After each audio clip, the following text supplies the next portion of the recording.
First of all, I offer my humble, respectful obeisances unto the feet of my spiritual master, Nitya Pravishta, Om Vishnupad, Ashtutara Sakasya Srimad Bhaktivedanta Svami Maharaja, and Nitya Pravishta, Om Vishnupad, Ashtutara Srimad Bhaktivedanta Svami Maharaja, and simultaneously offer my humble, respectful Dandavat Pranam.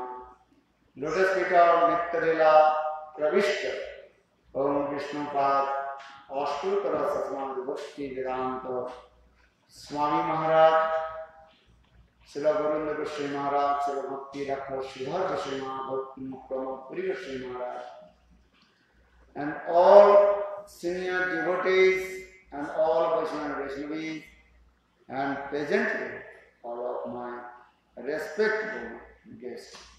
Primeiramente, Srila Bhaktivedanta Svami Maharaja começa oferecendo suas mais humildes e sinceras reverências aos seus mestres espirituais, Nitya Pravishta Vishnupad, Ashtutara Srimad Bhaktivedanta Svami Maharaja e Nitya Pravishta Vishnupad, Ashtutara Srimad Srila Bhaktivedanta Svami Maharaja. Simultaneamente, ele presta suas mais humildes e sinceras reverências, seus dandavats pranamas, a Nitya Pravishta Vishnupad, Ashtutara Srimad Bhaktivedanta Swami Maharaja, e também a Gaura Govinda Maharaja, Bhakti Rakshakshidhara Maharaja, Bhakti Pramodi Puri Maharaja, a todos os devotos sêniores, aos Vaishnavas, às Vaishnavas e a todos os convidados aqui presentes hoje. So, today I'm very happy. Soon you will be also. So, Prabhupada, Nitya Bhaktivedanta Swami Maharaj, his movies.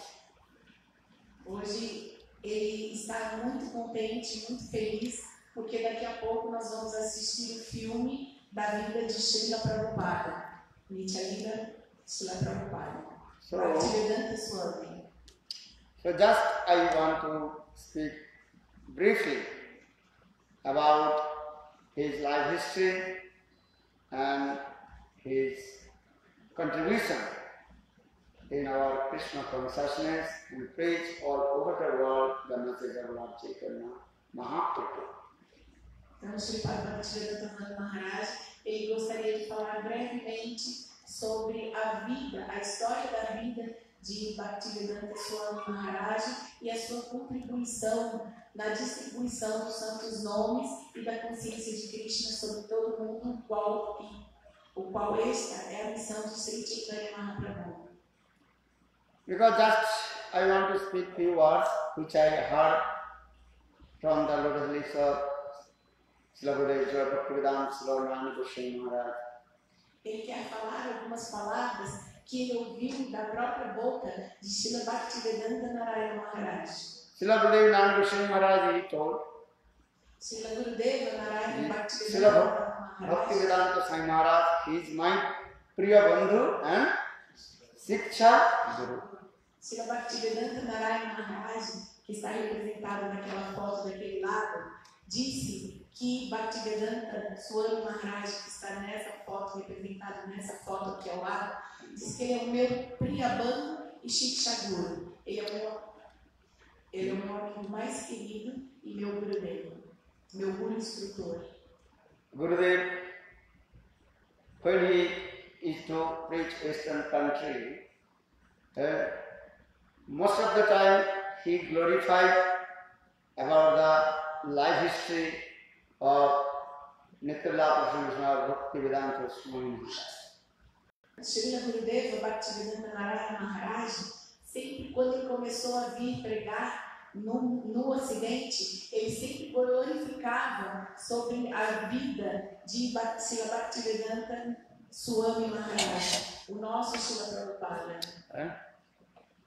Srila Gurudev told, actually Sai Maharaj in the incarnation, Saptavis Avatar, Nam Sankirtan Saptavis Avatar, Lord Chaitanya Mahaprabhu. Srila Narayana Maharaj, uma vez ele disse que Srila Bhaktivedanta Swami Maharaja, nosso Srila Prabhupada, ele era um Shakti Adesha Avatar, ele era a encarnação do próprio Santos Nomes do Senhor. Lord Chaitanya Mahaprabhu. Do Sri Chaitanya Mahaprabhu. Because Chaitanya Chaitamritam Krishnadas Kaviraj Goswami also explained, Lord Chaitanya himself told. Mahaprabhu told, Amasakti vina nam sankirtan dharma nahi pracharite. Without my potency Sakti, no one can preach nam sankirtan. No Chaitanya Charitamrita, Krishna Dasa Kaviraja Goswami, o autor, ele explica que o próprio Chaitanya Mahaprabhu disse que ninguém pode pregar os santos nomes sem a minha potência. So for this regard, Srila Gurudev, Nanda Swami Maharaj, he told, actual Bhaktivedanta Swami Maharaj, in the incarnation of Lord Chaitanya Mahaprabhu, Nam Sankirtan Avatar. Então, o nosso Gurudeva, Srila Bhaktivedanta Narayana Goswami Maharaj, disse que Bhaktivedanta Swami Maharaja, que nós nos dirigimos a ele como Srila Prabhupada, ele é a encarnação do Nama Sankirtan de Chaitanya Mahaprabhu. Before Ele é o Shakti Adesha Avatar. Bhaktivedanta Swami Maharaj, many preachers, those who are the very prominent disciples of Bhakti Siddhanta, Srila Saraswati Prabhupada, they came in Western country and preached the mission of Lord Chaitanya Mahaprabhu.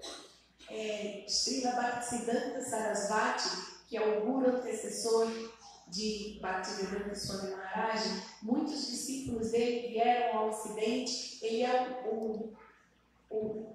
a joia rara, ele é o discípulo mais proeminente que veio ao Ocidente para pregar a missão de pregar os santos nomes do Senhor. All the disciples of Bhakti Siddhanta Srila Saraswati Prabhupada, they are very learned and scholar.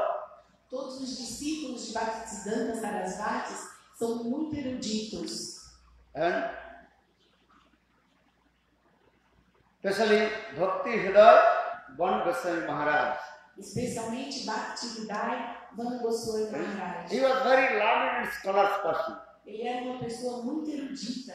And he came in Western country, especially in Germany.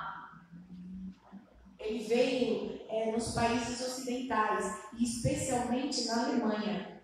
And just 7 days he learned German language, and with German language he also gave lecture in front of the highly educated person and in front of the royal person also.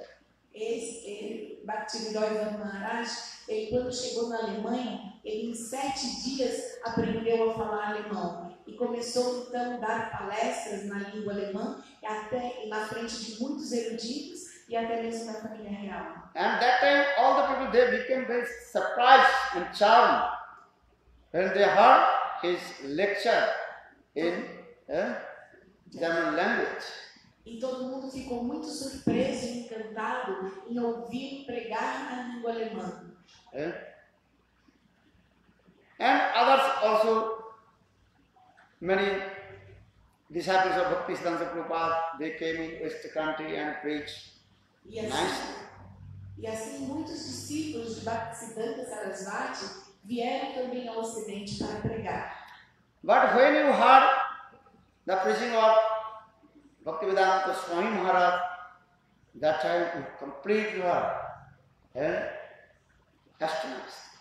Mas quando a gente ouve falar sobre a pregação de Bhaktivedanta Swami Maharaja, nosso Srila Prabhupada, a gente fica completamente atônito. How did he make dance the whole world with Nam Sankirtan? De como ele fez dançar todo mundo através do Nama Sankirtan. In his old age, about how many years? 70 years old age, he came in Western country and preached. Just within 10 years, he flooded the Nam Sankirtan all over the world. Ele veio já numa idade muito avançada, com 70 anos, e em 10 anos ele espalhou essa missão do cantar dos santos nomes no mundo todo. This is the mercy of his Guru Bhaktivedanta Svami Maharaja. É isso, foi a misericórdia de seu Guru, Shrila Bhaktivedanta Svami Maharaja. Why did he get this mercy of Bhaktivedanta Prabhupada? He has so much faith with his Guru, Vachan, instruction of his Guru. E por que ele obteve essa misericórdia de seu Guru? Porque ele tinha muita fé no Guru Vachan, nas palavras do seu Guru. Guru Pada Padme Rahe Jar Nishta Bhakti Samsara Talte Hari Mahasakti. One who was Guru Nishtha and found faith, Lotus feet of Guru, he can conquer all over the world. Esse verso diz que aquela pessoa que tem gurunista, que tem fé nas palavras do seu Guru, pode conquistar todo mundo. Srila Bhaktivedanta Svami Maharaja, most of his Harikatha, he explained Gurunistha, that is called backbone of our bhajan and sadhana. Srila Bhaktivedanta Svami Maharaja, ele sempre explicava nas suas aulas sobre gurunista, sobre a fé no Guru, que isto é a espinha dorsal da nossa vida espiritual. Spiritual life completely, absolutely depends on Gurunistha, Guru Bhakti. A vida espiritual depende completamente de gurunista, da fé no Guru e da fé em Bhakti, fé em devoção. And firm faith in the instruction of Guru Bhakti. E na fé firme nas instruções do seu Guru, do mestre espiritual. For this regard, Narottam Das Thakur, he sang one song in Prem Bhakti Chandrika. Por isso, Srila Narottama Dasa Thakur canta uma canção no Prema Bhakti Chandrika. Sri Guru Cha Rana Padma Kevala Bhaktati Sadama. Sri Guru Cha Rana Padma Kevala Bhaktati Sadama. Vandamari Sabata.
Narottam Das Thakur very clearly explained.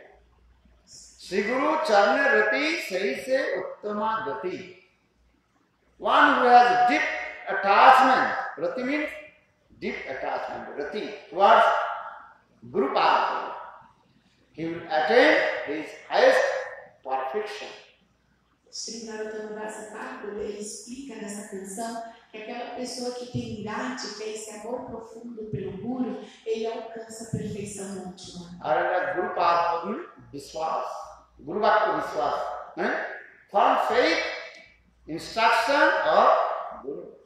E que nós devemos ter fé firme nas instruções Guru Vakya, nas instruções do Guru. In the same way, when we discuss about the life history of Nitya Lila Pravishtam Vishnupad, Ashtotara Srila Bhaktivedanta Swami Maharaja, he has Guru Nishtha and firm faith, instruction of his Guru.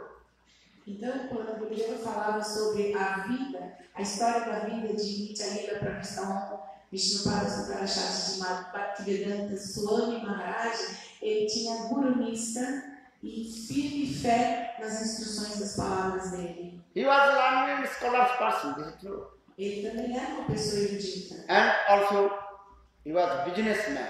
He had a lot of wealth of money.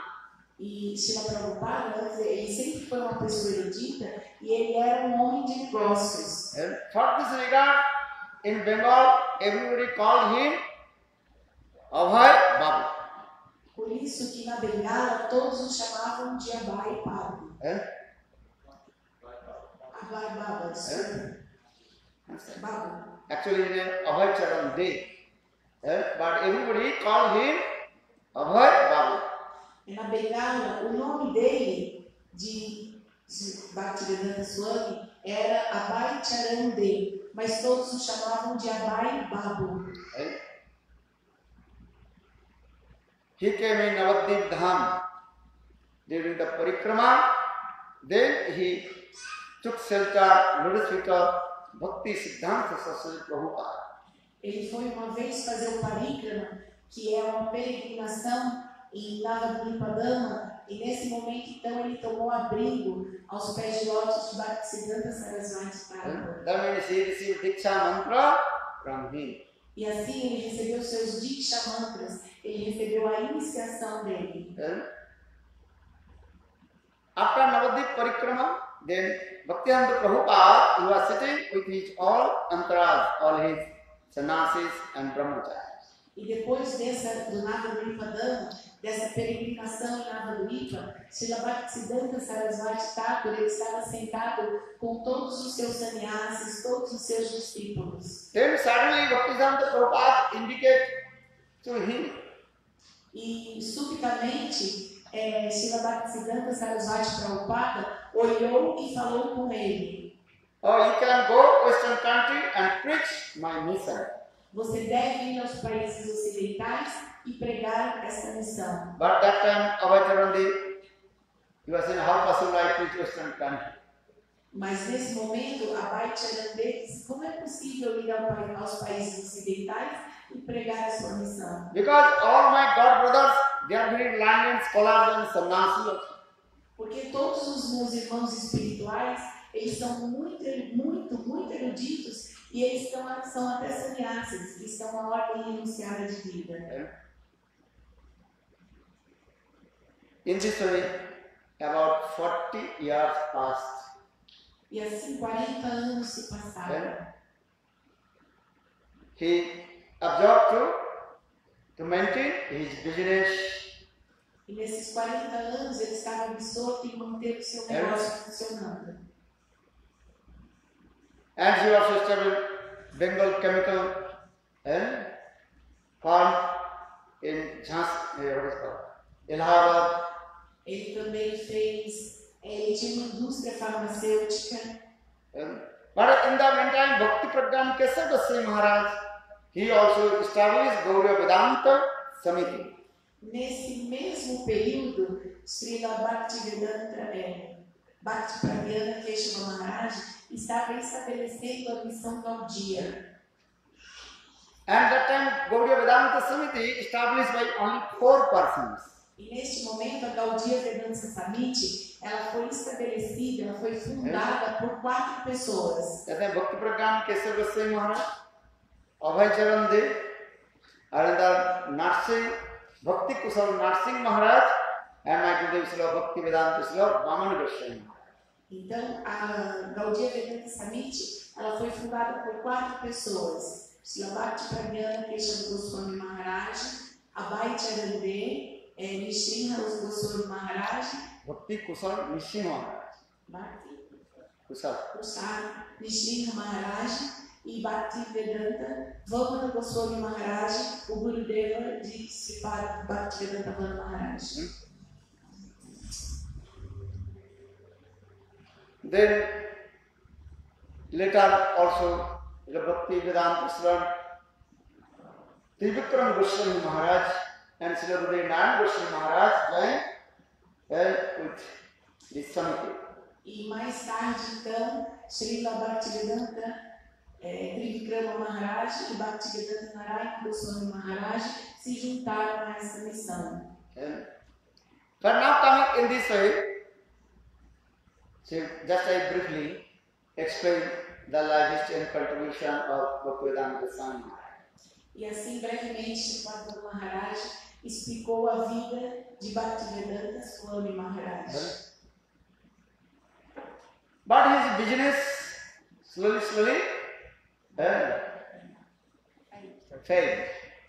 Mas o negócio, a indústria farmacêutica, a farmácia de Bhaktivedanta na época, Bhaktivedanta Swami Maharaja, ele faliu. Then he left Allahabad, then he came in Mathura, and again also tried to start his business. E assim ele deixou Allahabad, onde era a sede do seu negócio, e foi até para Mathura, e mais uma vez ele tentou estabelecer o seu negócio em Mathura. He rented one house very close to Vishram Ghat in Mathura. Ele alugou uma casa muito próxima ao Vishram Ghat em Mathura. But Srila Bhaktivedanta Goswami Maharaj, every day early in the morning, he used to go morning walk. E mais Srila Bhaktivedanta Narayana Goswami Maharaja, o nosso Gurudeva, ele todos os dias de manhã cedinho saía para caminhar. Then suddenly he met with him. E de repente eles se encontraram. Then Gurudev Narayana Goswami very humble asked Prabhu, what are you doing here? Aí Bhaktivedanta Narayana Maharaj perguntou, Prabhu, o que é que você está fazendo aqui? That time Abhayacharya Babu, he told all his life history, how did he lost all his business with these things. E aí Abhayacharya explicou a Narayana Maharaj, Bhaktivedanta Narayana Maharaj, como que o negócio dele tinha falido. Then Gurudev Narayana Goswami Maharaj told him, Prabhu, to come in our temple Kesavji Gauriya.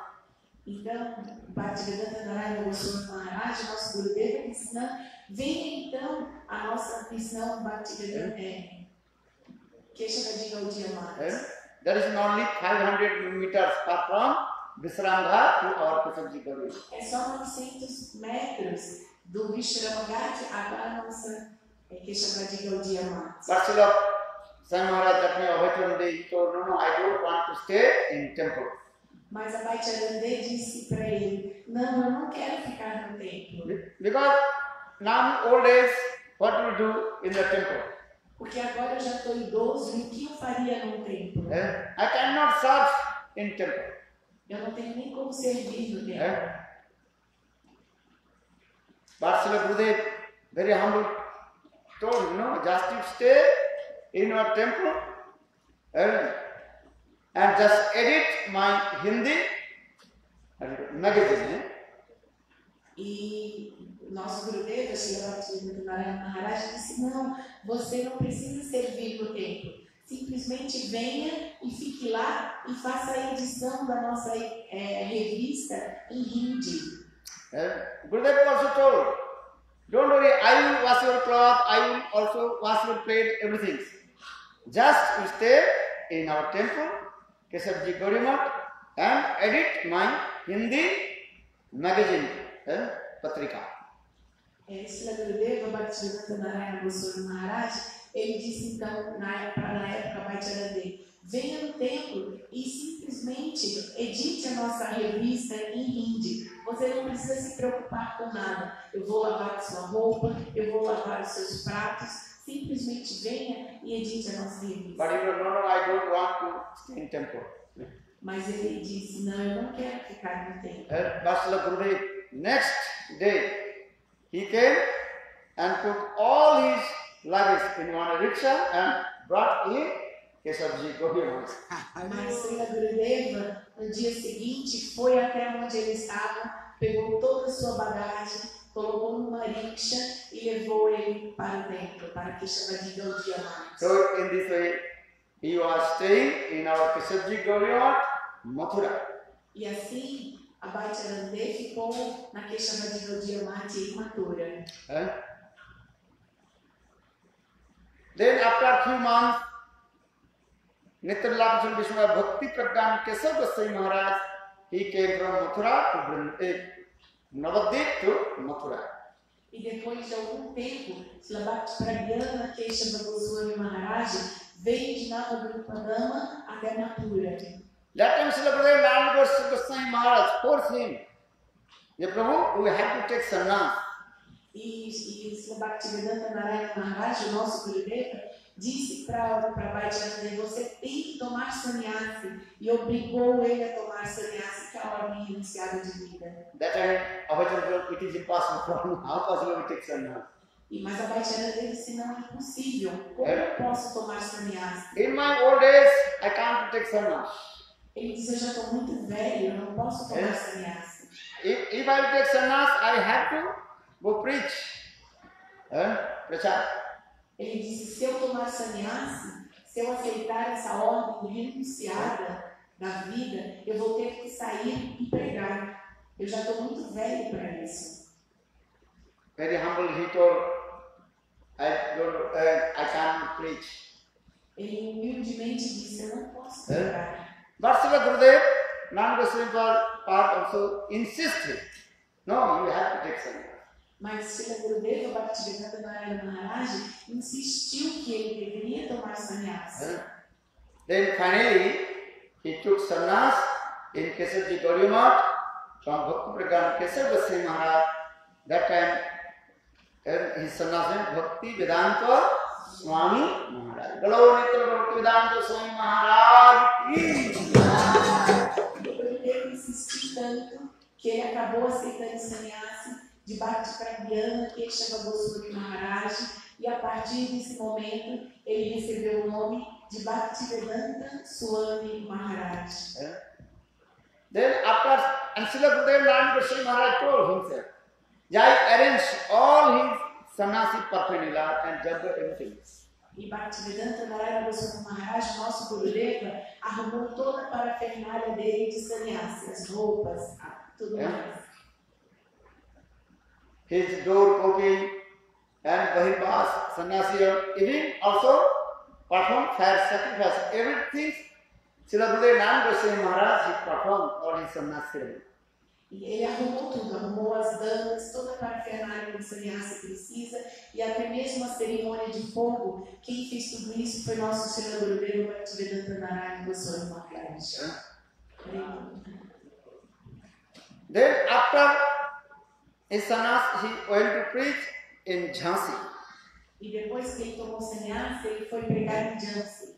That's why not Mathura to Jhansi, one city, not more than, I think, 60 or 70 kilometers. De Mathura para Jhansi são aproximadamente 6 ou 7 quilômetros.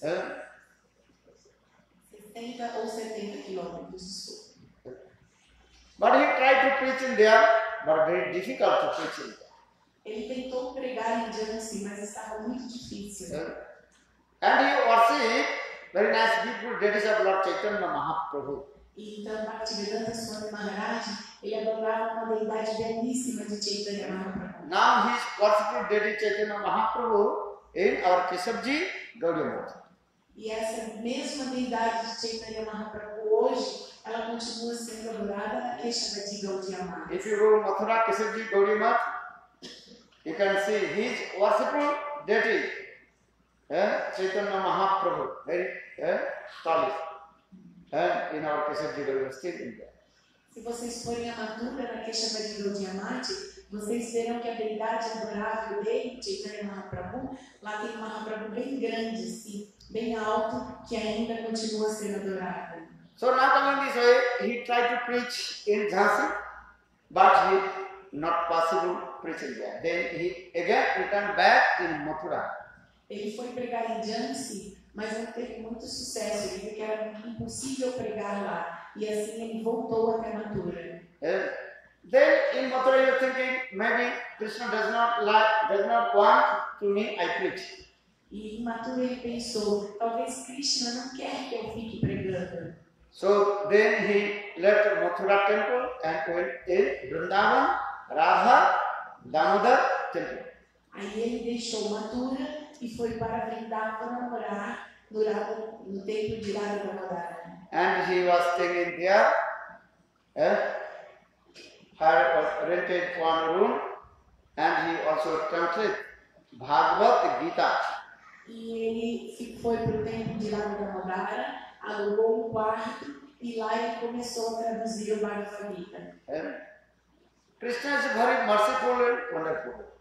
Krishna sempre foi muito misericordioso com ele. Without Krishna's will, desire, nothing happens. Sem o desejo de Krishna, absolutamente nada acontece. Then Krishna arranged. Then he came in Western country, in America, Boston. E assim Krishna fez um arranjo e ele pôde vir para os países ocidentais. Ele chegou nos Estados Unidos da América. How did he come from India to America, Boston City? E como que ele veio da Índia para os Estados Unidos? His life history is very beautiful and also charm our heart. A história, então, essa história, ela é muito encantadora e derrete e encanta o nosso coração. He came in Jaladut, that is called cargo ship. Ele veio num navio cargueiro que se chamava Jaladuta. How many months? Cargo ship? Almost 3 months. Almost 2.5 months, I think, 40 days or.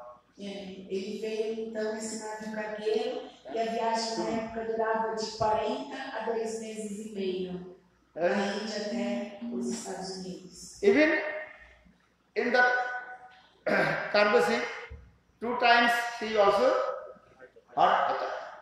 E mesmo nessa viagem de cargueiro, de navio da Índia até os Estados Unidos da América, ele teve, durante essa viagem, ele teve 2 ataques cardíacos. And he also wrote many Bengali poetry in there.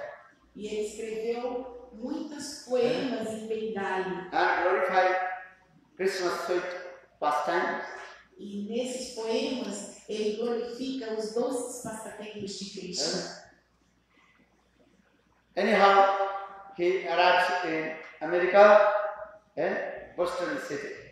E de uma maneira ou outra, ele acabou chegando na cidade de Boston. But very difficult to preach in there. Mas foi muito difícil pregar lá. But he has so much love and affection with Srila Goswami Maharaj. E ele sempre teve muito amor e afeição por Srila Narayana Goswami Maharaja. Every week he wrote many letters to Srila Bhaktivedanta Svami Maharaja. Todas as semanas ele escrevia uma carta para Narayana Goswami Maharaja, nosso Gurudeva. Srila Bhaktivedanta Svami Maharaj also published all his letters in one book also. E Srila Narayana Goswami Maharaja, nosso Gurudeva, ele publicou todas essas cartas num livro. That is also available. Because why saying this? Because how he has love and affection with Srila Narayana Goswami Maharaj.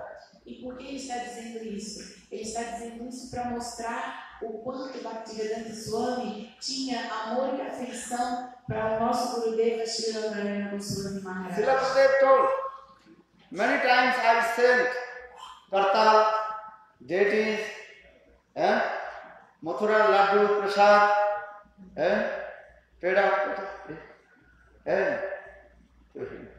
E nosso Gurudeva Bhaktivedanta Narayana Swami Maharaja, ele disse por quantas vezes eu enviei cartas, que são esses instrumentos, os símbolos de mão, às deidades e os docinhos de Mathura que se chamam Vana.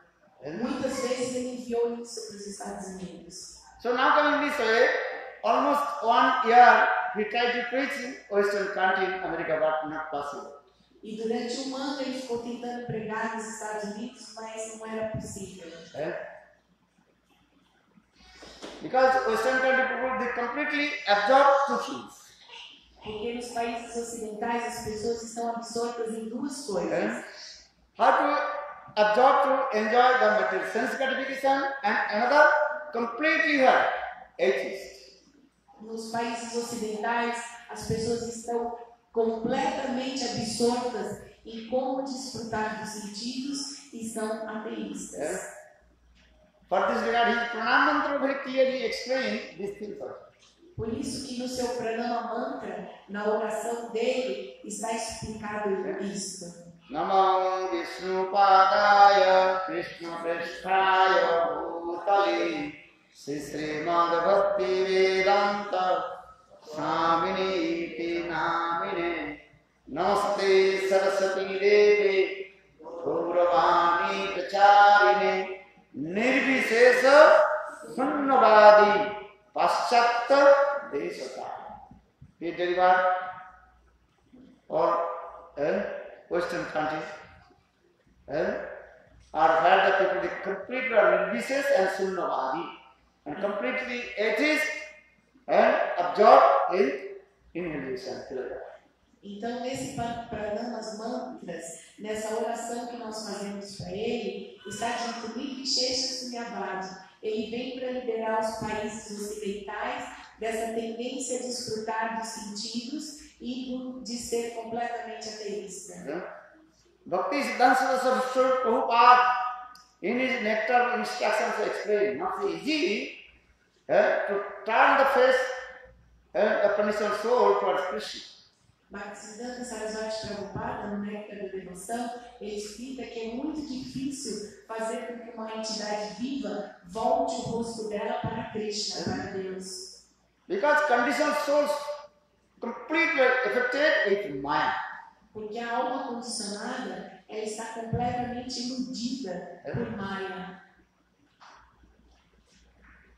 If you want to turn the face to Krishna, you have to spend 500 gallons blood.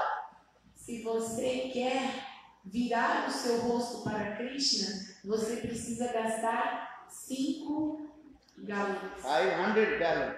500 galões de sangue. You understand? Not so easy. Vocês entenderam? Não é muito fácil. That means how much energy is spent for the conditioned soul. Then they will turn the face toward Krishna. Esses 500 galões de sangue é uma analogia de quanta energia se é preciso gastar para virar a face de uma entidade viva para Krishna. Isso é muito difícil. But maybe again they turn face to Krishna, again also turn to Maya. Então, mas mesmo assim, gastando toda essa energia, muitas vezes a gente volta a face para Deus, para Krishna, e repetidamente volta a face para Maya, para a ilusão. Because this is the nature. The insects of the stool, where will go? Where the stool. Porque essa é a natureza. Por exemplo, um inseto que vive no excremento, ele sempre vai para o excremento. Visayavistha. Visayavistha means material sense gratification as like the stool. Isso significa que o desfrute dos sentidos é como se fosse um excremento. Chaitanya Chaitamata Krishna Das Kaviraj also explained this. O Chaitanya Chaitanya Krishna Das Kaviraj explica dessa maneira. You can separate the insect the stool from the stool. Then again the insect will go where the stool. Isso está explicado no Chaitanya Chaitanya. Você pode pegar um insetinho, o bichinho que vive no excremento, e tirar ele do excremento, mas ele automaticamente vai voltar para lá. You can put sweet nectar one side or another side stool. But the inside the stool going to the nectar or stool? Você pode colocar de um lado néctar muito doce, uma coisa muito gostosa, e do outro excremento. O bichinho do excremento ele vai para qual lado? Because this is the symptom of conditioned soul, Visaya Vista. Por isso, esta é a natureza da alma, Vishaya Vista. Understand? Visaya Vista, not so easy to pull out the one conditioned soul from Visaya Vista. Isso é muito difícil, mudar a consciência da alma, porque nela existe esse Vishaya Vista. So now, but not so easy to preach to Western country. But 1 year he tried to preach, but not possible. Foi muito difícil ele pregar. Durante 1 ano ele não conseguiu pregar. Then he's thinking what to do. Maybe Krishna does not want. I preach in Western country. E ele pensava, talvez Krishna não quer que eu pregue nos países ocidentais. Then he was thinking, I return back to Vrindavan and do myself I can do bhajan inside. E ele pensava, talvez eu volte para Vrindavan para fazer meu bhajan inside, para fazer as minhas práticas e as minhas meditações. But something miracle happened. Mas alguma coisa miraculosa aconteceu. In New York, one day about evening time. Uma vez em Nova York, no finzinho da tarde. What is your park? Square Park. And he was sitting under the tree. E então tem parque que chama Thompson Square Park. Ele estava sentado embaixo de uma árvore. And when I used to go New York, most of the time, also I am going there, visit that place. Where Swami Maharaja was seated and chanted holy name. Quando Shrila Bhaktivedanta Maharaja também vai a Nova York, porque ele viaja o mundo todo. Ele costuma ir embaixo dessa árvore e também ficar lá. Because that place is called Mahatirtha. Porque este local se chama Mahatirtha. Ele se tornou um grande local de peregrinação. Because here the Mahan Purush sitting, that place is called Mahatirtha. Porque o Mahapurusha, uma grande alma, se sentou nesse local. Então esse local se chama Mahatirtha. É um grande local de peregrinação. So now coming this way, so one night evening he was absorbed to chanting holy names. Então, voltando, um dia ele estava em Nova York, sentado embaixo de uma árvore, absorto no cantar dos santos nomes. Shri Krishna Chaitanya Prabhu Nityananda Shri Advaita Gadadhar Shri Vasadi Gaura Bhaktivedanta Svami Maharaja Prabhu Nityananda Shri Advaita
So this movie. Então, por favor, agora nós vamos assistir esse filme. And that time in America, so many hippies. Neste momento, na América, existiam muitos hippies. When you are chanting holy names and absorbed and chanting holy name, there are some hippies also came in that forest.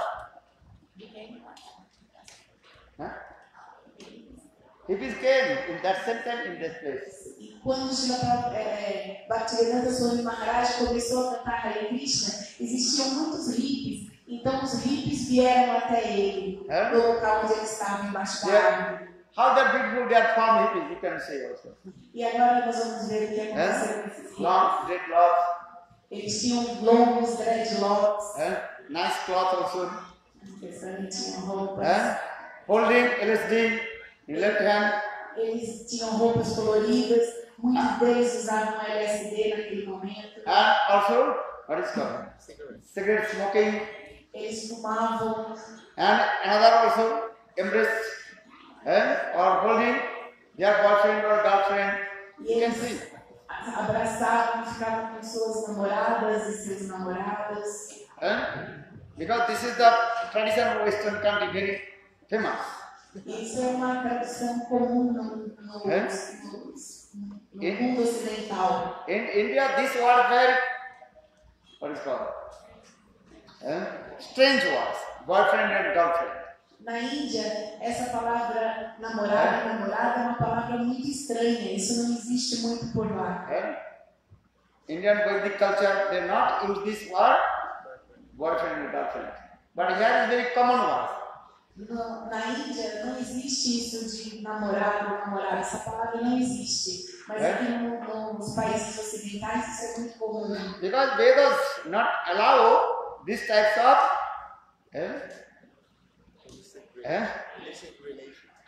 illicit relations. Porque os Vedas, eles não permitem este tipo de relacionamento. This is very strict by Vedas culture. Isso é muito estrito dentro dos Vedas. But Western country, why they get? Because they are completely absorbed in sense gratification and reduces by the Mas por isso que no mundo ocidental as almas condicionadas estão completamente absortas no desfrute dos sentidos. They don't believe Papa Karma and Punya Karma.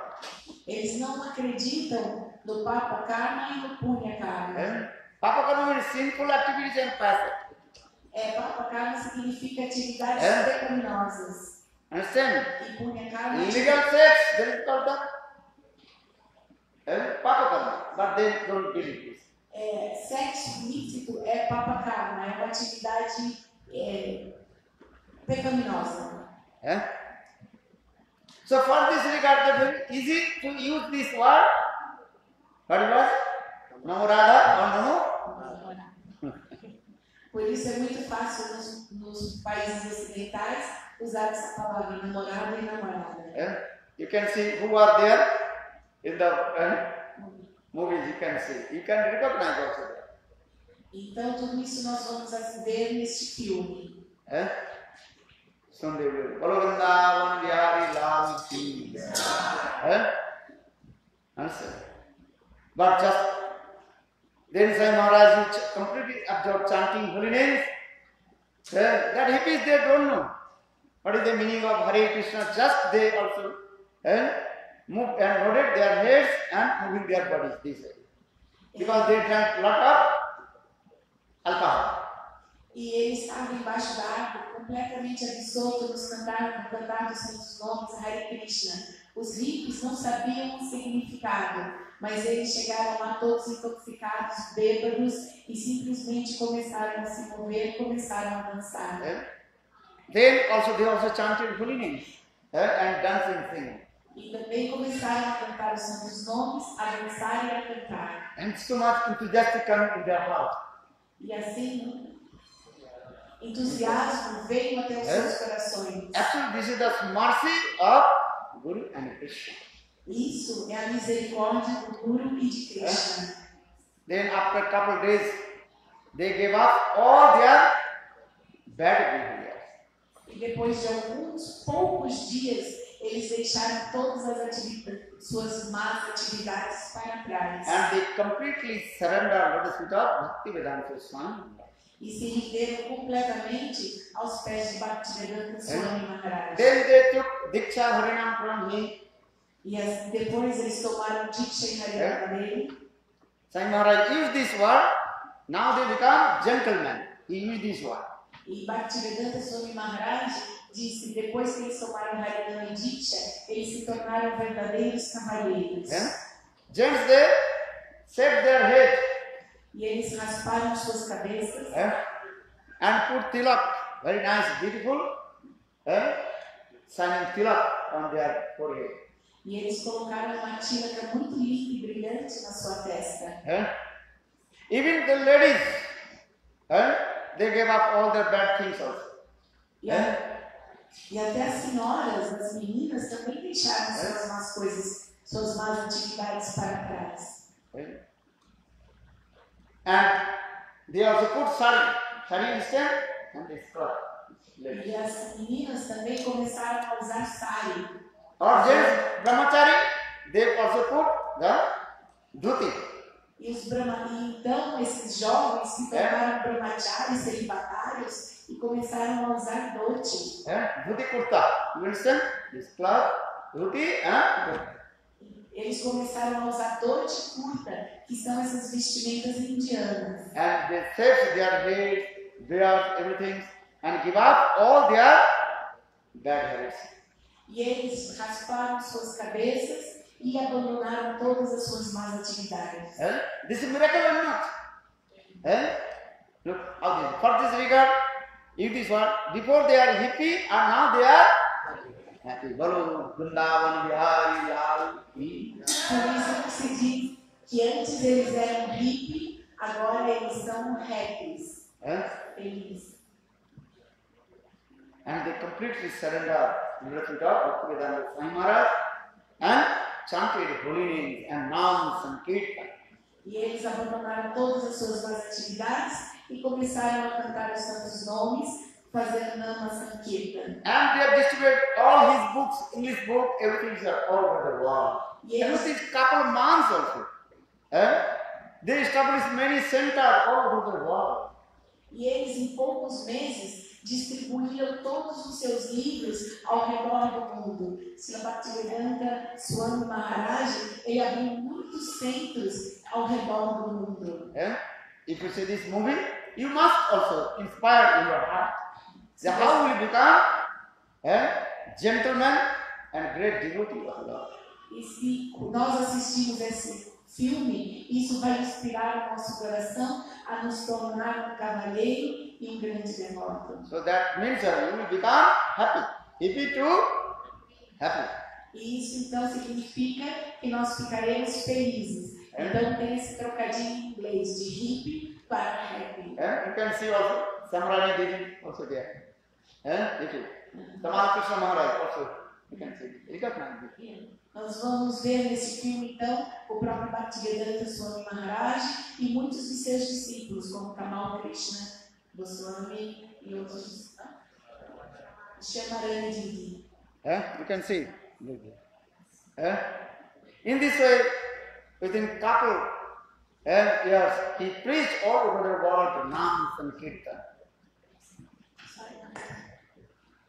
Within couple years, he preached the mission of Lord Chaitanya Mahaprabhu all over the world.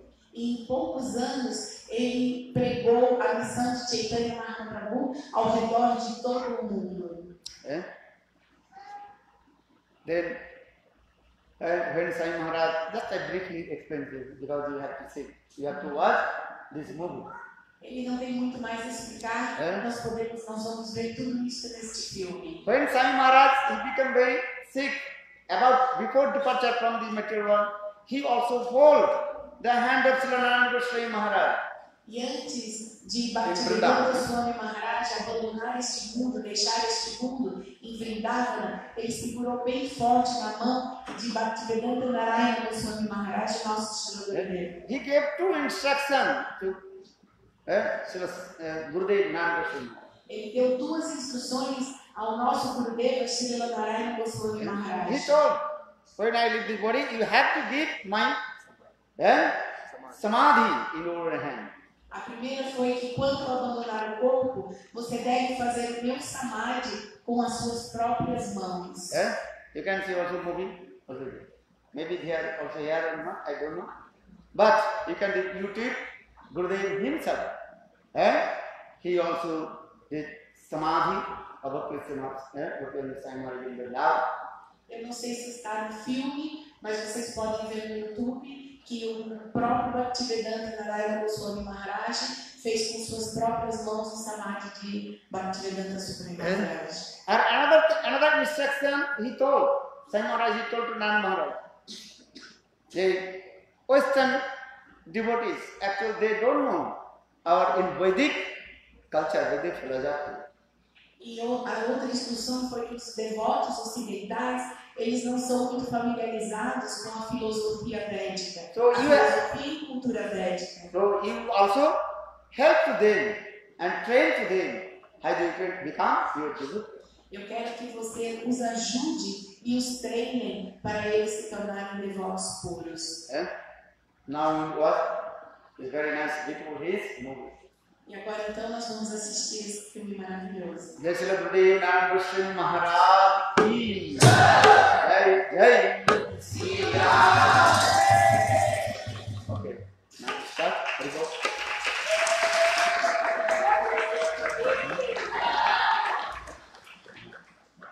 This light, yes. Okay. Huh?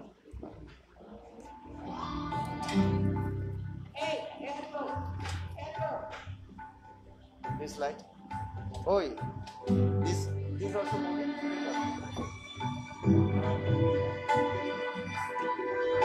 Pega o sapatinho dele aí. Yeah.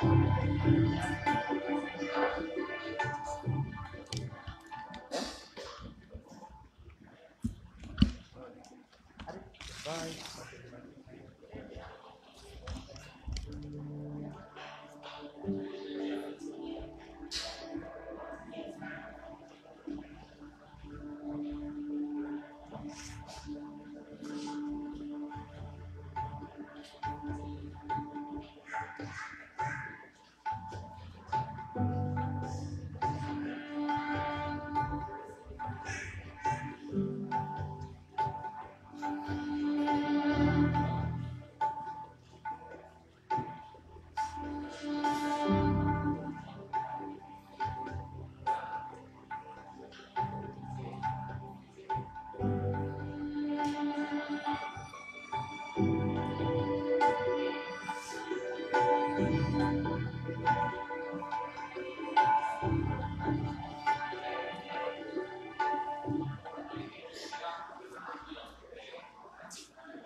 Hare Krishna, Krishna Krishna, Hare Hare.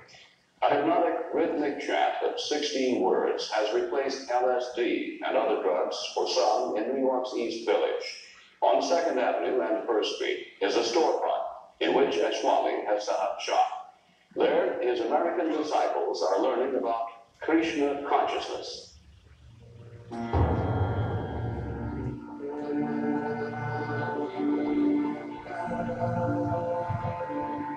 Someone told him the story, he wouldn't believe it. Here he is. He's 70 years old. He has no money. He has no contacts. He has none of the things that makes for success. He's starting an effort, and it turns into an international movement.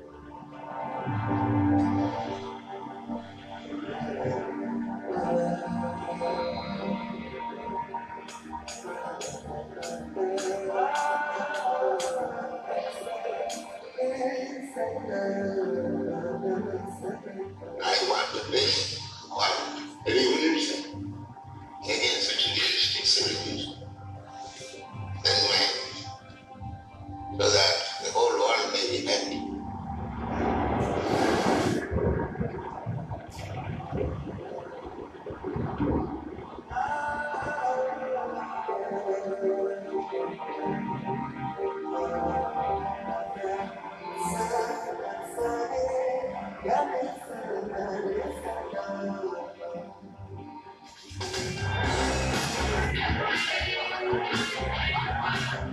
But it came to America in an extraordinary time. All we say to America is be true to what you said on paper. Everyone was questioning. Everyone was searching for a better way of life. Turn on, tune in, rock out. Timothy Leary came along with the drug bandwagon, but that wasn't good enough. We wanted an alternate reality that wasn't drug-induced. And suddenly this new force from the east was coming in. People began to look towards India. There was a sense that the ancients knew something, that there was a goodness inherent in them, that there was a wisdom. The prophet got here right at that historical moment in time. He walked right into the middle of it. He was such a curiosity. I mean, just to look at it was just an amazement. Wow. He was a person that seemed to be experiencing a state of happiness. It came from some place that they knew nothing about and never had any access to. And so they were intrigued. He says this movement is meant to bring about a revolution in the light of a misdirected civilization. Prabhupada brought forward the great culture and the great teachings of those who came before him.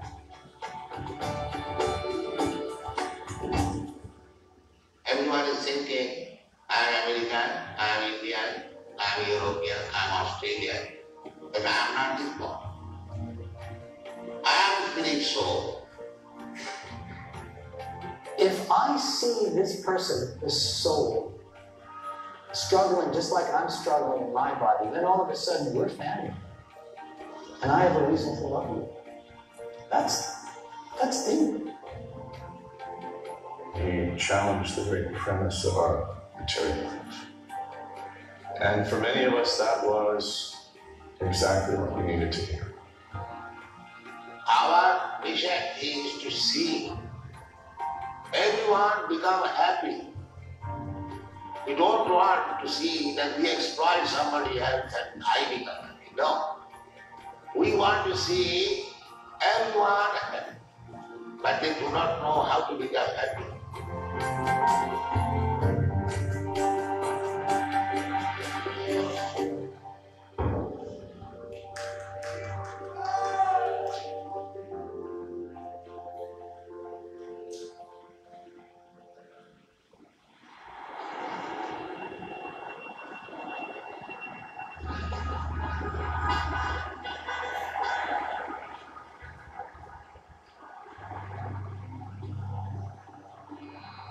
I was simply loitering on the street of New York.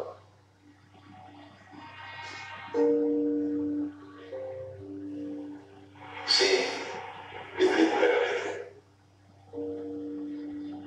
Without any friend, without any means, practically just like a vagabond.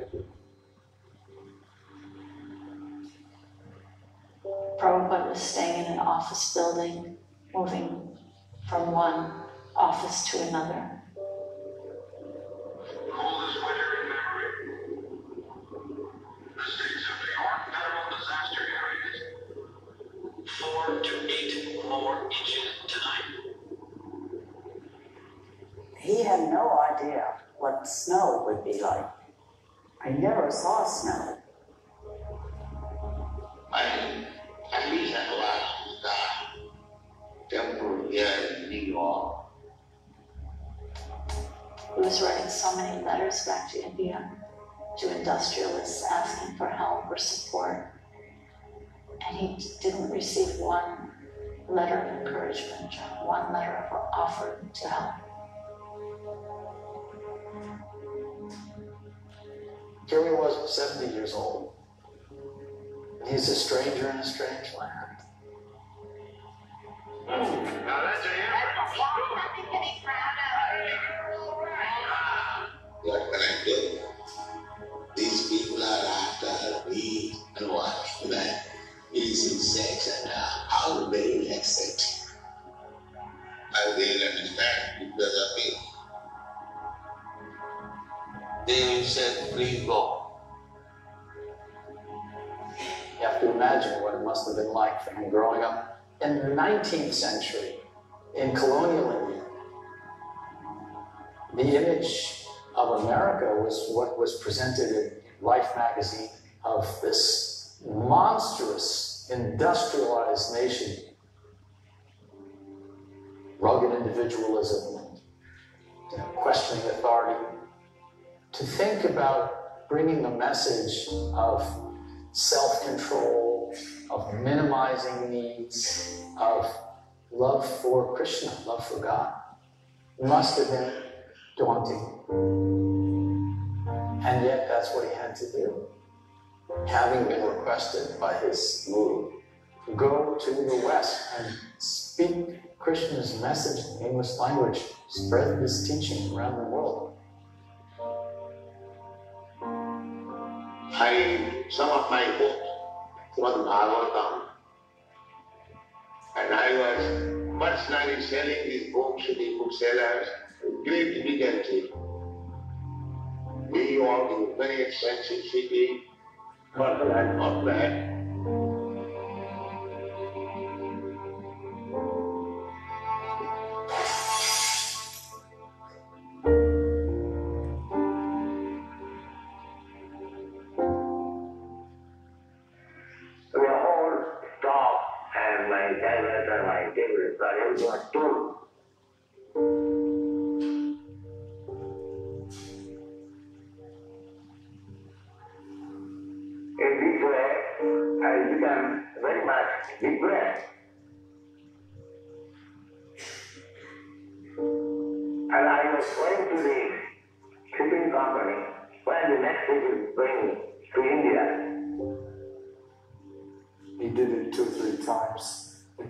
Shipping counter, he asked him, well, Swamiji, you keep asking when the boat's going back, but you never actually go.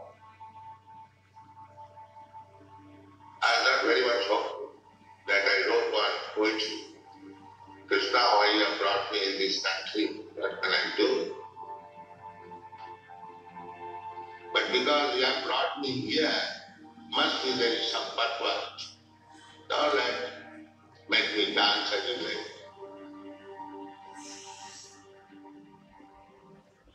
Traditionally, Swami's Yogi Zen matches always uptown to the rich, and were sponsored and funded by the rich, and you would find Krishnamurti living in elegant apartments on the Upper East Side, with drawing rooms and French furniture. And here was Bhaktivedanta right in the depths of Calcutta, where the hippies were, and where the acid heads were, the freaks and the amphetamine heads and the meth monsters. So it seemed like he was actually bringing some kind of ray of song and light to the right place, the lower depths where it was needed. Rather than being a hippie, I was more of a seeker, a spiritual seeker, because I didn't have long hair and I didn't really identify with the alternative revolutionary movement. But there was something inside me that was searching for something else. The way I first met Prabhupada was I was on a crosstown bus in Manhattan on Grand Street, and ran into a person that I knew. This person on a scrap piece of paper gave me an address, and he said, this is the address of Indian Swami. He's lecturing 3 times a week, and I think you should go there. When I first met Prabhupada, I was very impressed with the fact that he was elderly and that he was very learned, and that he was alone, and that made me feel like I really had to help. I was wandering in the street, and some of the boys saw me, and they came to me.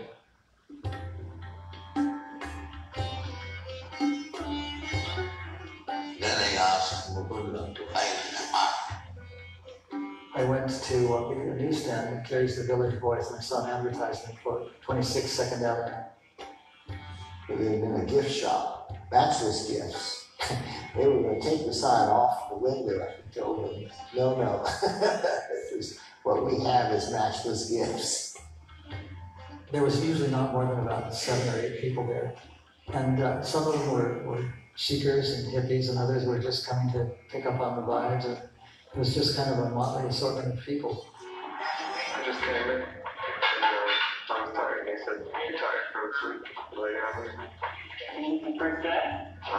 One thing which usually happens, those who come like this, they come and they just never go. Once you come, you stay. Because the Swami has something which you were looking for. They have that peace and of mind, of peace of the world, which they are entering. We thought that Prabhupada was a sincere person, devoid of hypocrisy, which people, especially young people, really do not like. And we didn't see any evidence of hypocritical teachings of anything that Prabhupada taught or anything that was part of his persona. The marvelous thing about Prabhupada was that he was so, no other word but loving. He accepted them, he welcomed them into the temple. Plus he could cook like nobody's business. The food was a slam dunk. They came for love feast. And every Sunday I was giving nice food stuff, at least to one another. Daily at least 15, 20. I was cooking myself. So not only was it delicious and healthy, but it would be something even sacred. In the Gita, Krishna has told us what he wants us to eat, namely fresh fruits and grains. So we have very delicious meals here. It's very cheap. It goes a long way. It's quite easy to prepare. And we have a lot of fun. When the first love feast occurred in the Bowery, Prabhupada's demeanor was as a very affable and happy host. And he seemed to always be smiling and encouraging people to take more and more and more and more. He was like a friend, and he was giving a party, and it was his party, and he just wanted everyone to be happy. Prabhupada standing in line for the bathroom, the young men, and serving them and washing the pots until someone finally asked after some time, maybe we could help you? He put up with no nonsense, but he didn't expect them to be perfect. He expected them, if they wanted to stay, to make some effort. We're here to learn. That's what we're doing. We also, we have jobs to perform. We recently purchased a couple of videograph machines. And that's helping the printing. Most of my students, they were understand this electric, but they are independent. They don't take me, they don't like why they don't consider it. Prabhupada laid down the law. If you really want to progress in spiritual life, this is the bare minimum. Live a clean life. Chant every day, and you'll see the results. My mission is to preach the philosophy of chanting Hare Krishna. This transcendental idea is equally appealing to everyone without any question of language, the nation, nationality, creed, or caste, because it is coming forth from the depth of the soul. The first thing it did for us was give us our method of chant, which is so powerful that it will work for anyone. If I meditated on the word Raymond, that would be the same. The word Krishna is God. Singing, you're dancing, your mind is fully engaged in thinking about God. And what more can there be? This is the full aim of any kind of yoga. Anyone who chants Hare Krishna, have you got the whole chant? Hare Krishna, Krishna Krishna, Hare Hare, Hare Rama, Rama Rama, Hare Hare.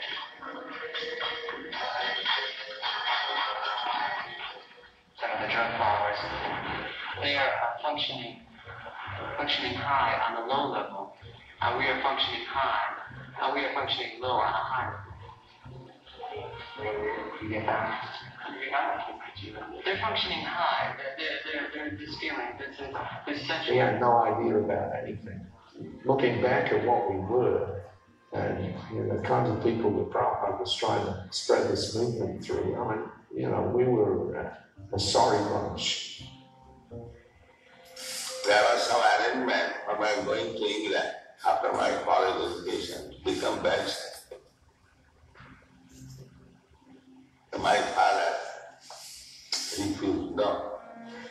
My father wanted me to become like this. No, everything, but it was. He never wanted me to be a worldly man, earning money. He never wanted.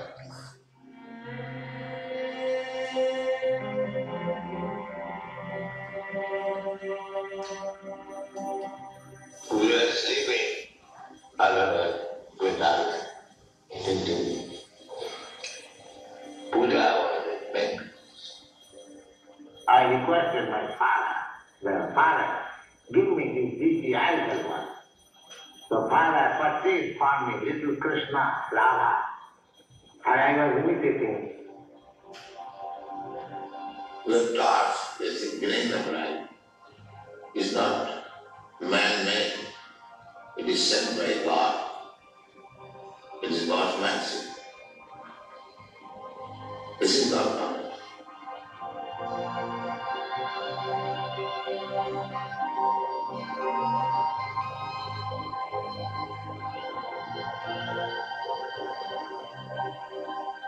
Historically, India is a place where it was the normal life for everyone to live in harmony with God's will. It was a culture where the focus of everything was so much in devotion to Krishna. That spiritual culture of India acknowledges that throughout history, humanity has always needed spiritual revival at different moments. 500 years ago, the pioneer of Krishna devotion, the great teacher, Sri Chaitanya, appeared into the troubled world of 1500s India. The movement of Sri Chaitanya was a movement of sacred sound. People would gather in the street and they would sing and dance. Chaitanya decided to take his bhakti movement, his devotional movement to all the corners of India.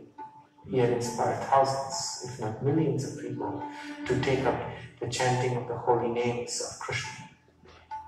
And people were trying to understand, well, what is this revolution for? It was for equality of the soul, to understand that we are not these bodies, and that we are all brothers and sisters, children of God. Wherever there's life, there is sacredness. And in Sankirtan, all people, Hindu, Muslim, Christian, Parsi, everyone joined. And they're going street to street, entering in every house. Chaitanya Mahaprabhu doesn't say that you chant simply Krishna's name. If you have got your own God, and if you know his name and address, then you chant his name.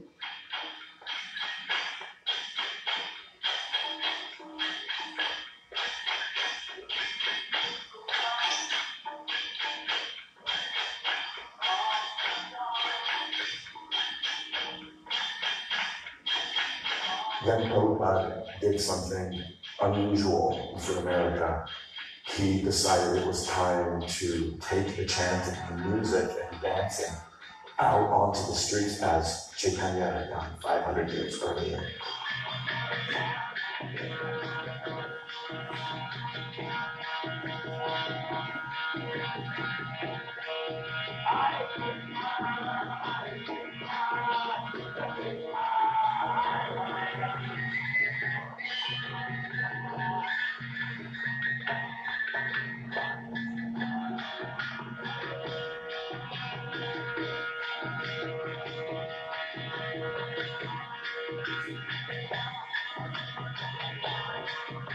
They had never seen anything like him before. He was a phenomenon that they had never encountered. He looked like the Prime Minister of the galaxy. He was sort of forbidding looking, but when he left, he just took in the world. He was oceanic, and you just couldn't help laughing too.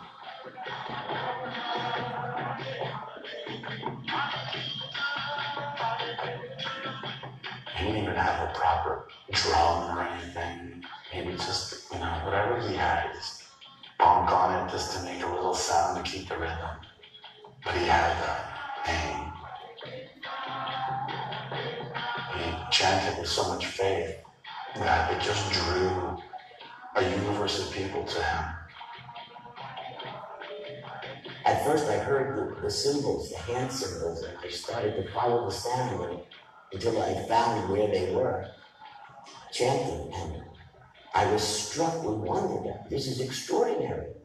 This means I don't have to go to India to get a mantra. Here are these ecstatic monks bringing the mantra to me for free.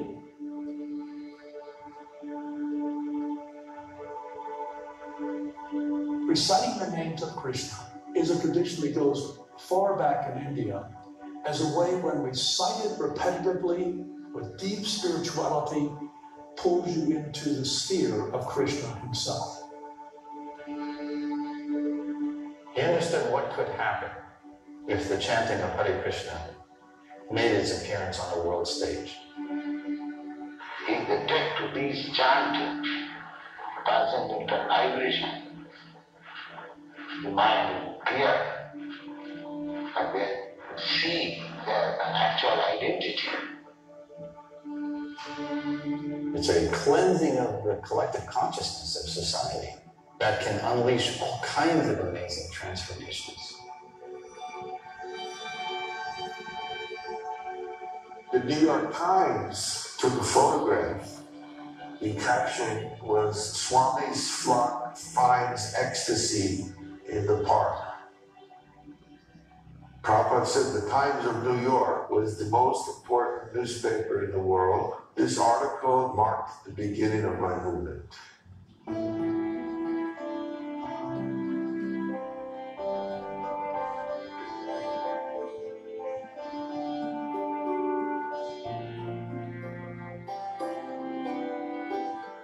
He asked me about my life, and I told him I had traveled all over Europe. He looked at me and he said, "Oh, you're so young, you've traveled so much?" And I said, "Yes, Swamiji, but none of it made me happy." And he burst into a beautiful smile and said, "Ah, yes, that is the crime." I'm very glad that Krishna has sent nice boys and girls to help me.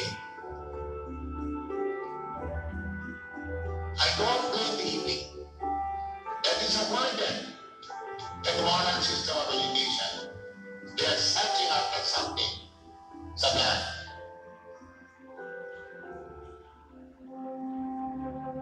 The thing that's extraordinary about the 60s is there were so many things being thrown into question.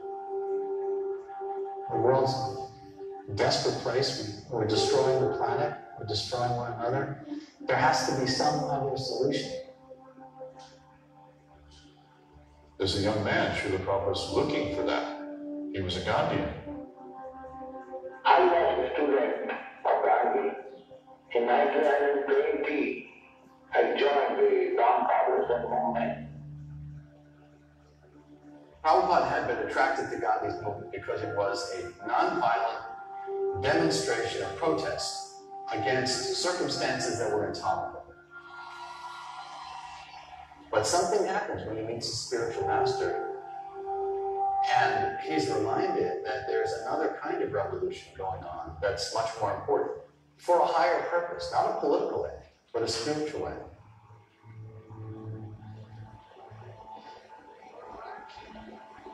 In 1922, I was taken to a fishing out of Saraswati by one of my friends.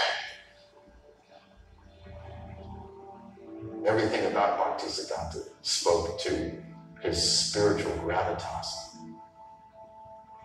He comes from a line of spiritual teachers that goes back more than 5,000 years. Bhaktisiddhanta Saraswati's core message was, you are the soul, the consciousness animating the body with life.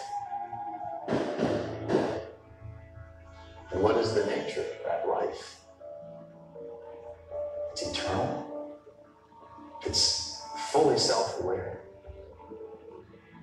and joyful, blissful.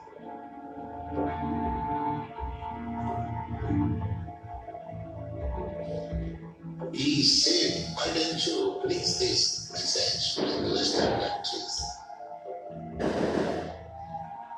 This was a very ambitious thought, and Prabhupada understood how ambitious it was. I don't really think we hear your message. We are dependent country, segregated. The Bhaktivedanta Svami refuted my argument. These so-called nationalism or religion, they are all temporary. The real need is self-realization.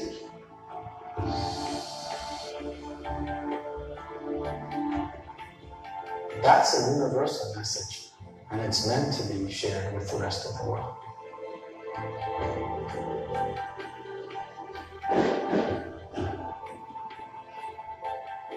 I was so much struck with one that I could understand that here is the proper person who can give a real religious identity.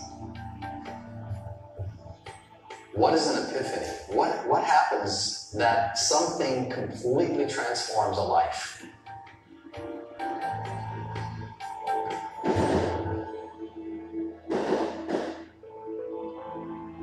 I would have immediately joined, but now I'm married.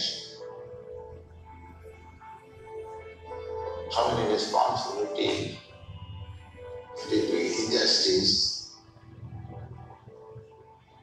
But I accepted him as my spiritual mother in my heart.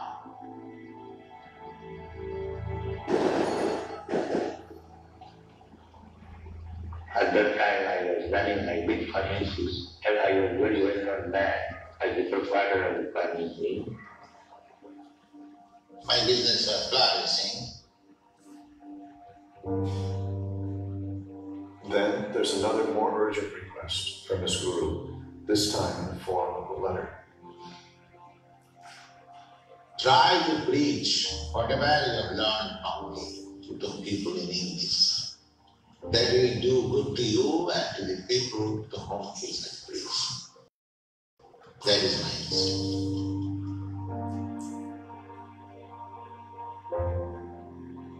And then he passed away in 1936.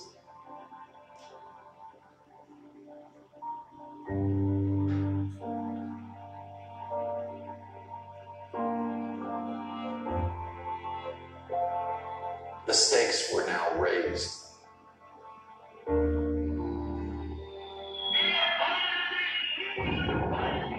Energies would become even more focused on making it happen one way or another, as impossible as it was.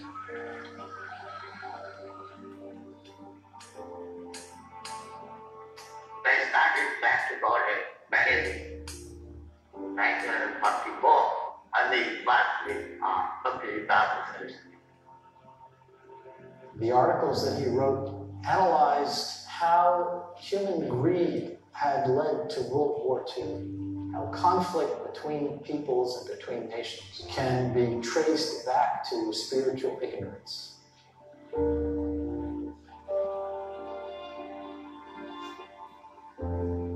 The hot, and so many died. And after death, there was no distinction who is Hindu or who is Muslim. In municipal men, they gathered together in piles to throw them somewhere.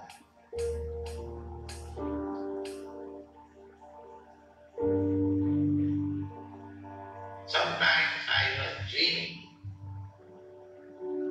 My spiritual master is calling, and I was falling.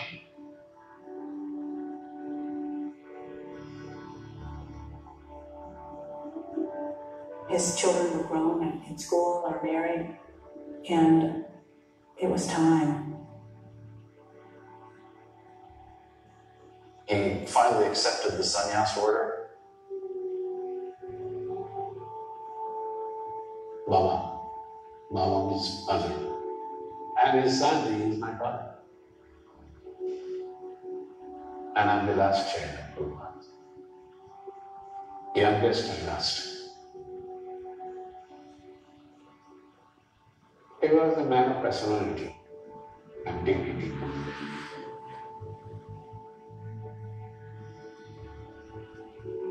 I was stunned and I was shocked that day when I heard it. And my father is leaving.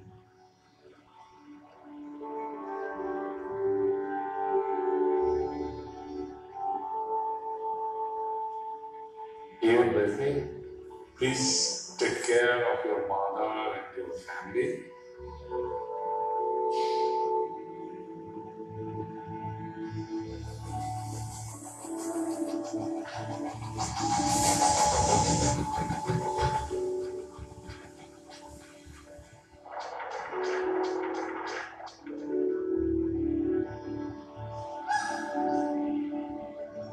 Going to Vrindavan was a way of harnessing energies. He's there contemplating what's needed to bring Krishna to the world. This is very much a part of the Indian culture from ancient times. At the end of life, one will focus on the most important work of life, realizing who I am in relationship with the divine person. It was an intense period of writing, getting those first 3 books of the Srimad Bhagavatam published. He was able to synthesize a vast library of Sanskrit wisdom texts down to their essence and transpose that into a language that people of the 20th and 21st centuries can understand. In this one text, the entire expanse of creation is described. This book has the potential to lead a revolution in consciousness, which he felt was the need of the hour. So after publishing 3 parts, then Guru Maharaj gave me indication that now you can start for us. Until now, nothing has been done. So let me try at least. It is better late than never. He said that he would like to go to America. I was surprised. I said, Swamiji, don't go there. You are too old to go. And it will be too cold for you. I said, you are crazy. The old man, you are going to die. Who will look after you? What will you do then? Still he insisted. So I said, all right. So I made arrangement for him to go by Jaladuta.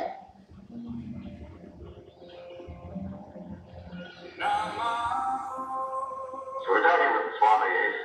Bhaktivedanta. So Swami, Yes. what is the perfection of this life? The perfection of this life is to understand oneself. This is the beginning. Why I am suffering? If there is any solution of this suffering, so know yourself. Yes. Know yourself. Yeah. You know the Hare Krishna chant? No, go ahead. Hare Krishna, Hare Krishna, Krishna Krishna, Hare Hare, Hare Rama, Hare Rama, Rama Rama, Hare Hare. We were getting a lot of publicity. Alan Coleman came, wanted to make the record. There was a station, WBAI, alternative radio, the top show for interesting talk and alternative music. And one night he played the record non-stop from 10 o'clock at night to 6 in the morning.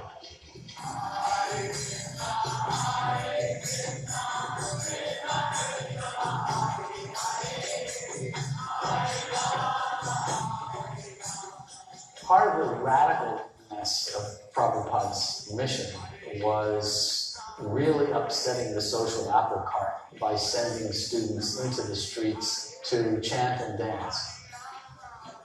That's not considered normal behavior. And yet, it's gripping.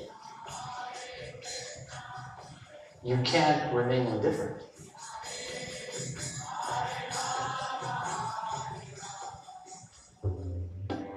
We used to make these leaflets called Stay High Forever. People really got a kick out of those.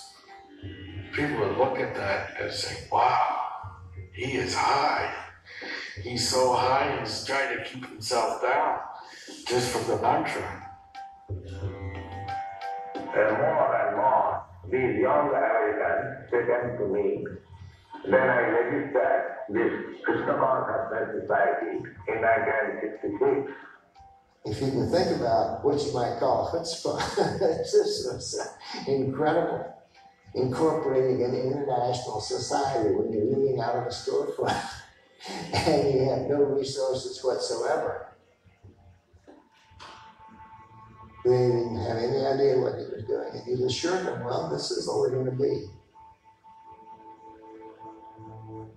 And he would turn the globe, and he was studying all the countries of the world. And sometimes he would say, Brahmananda, you shall go to Russia. Gaursunder, you go to Japan. And his plan was to send people all over the world. But you have to realize, we only had about 12 teenagers. So he was looking into the eyes of each one of us, saying, I want each one of you to open a temple somewhere. And at that time, I was so young and so impetuous. And I was only 16 years old. And I just said, even the girls?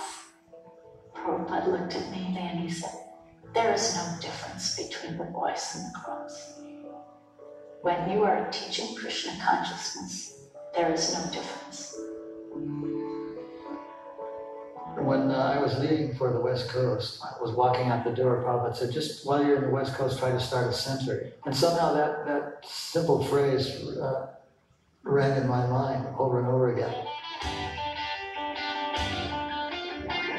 A car pulled in, and it was Michael and Jan. They had just driven out from New York.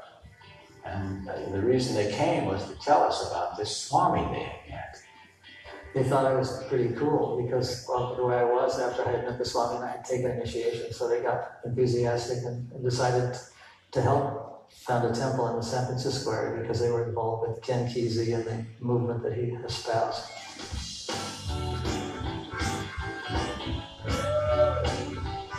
San Francisco in those days was the epicenter of the cultural breakthrough that we call the hippie movement now. And in this small neighborhood, suddenly there were over 100,000 young people. One of the wonderful aspects of the hippies was they were searching, they were seekers. They actually wanted something better than what was being presented to them. The Avalon Ballroom was an old-time dance venue, and every weekend they would hold rock and roll dances there.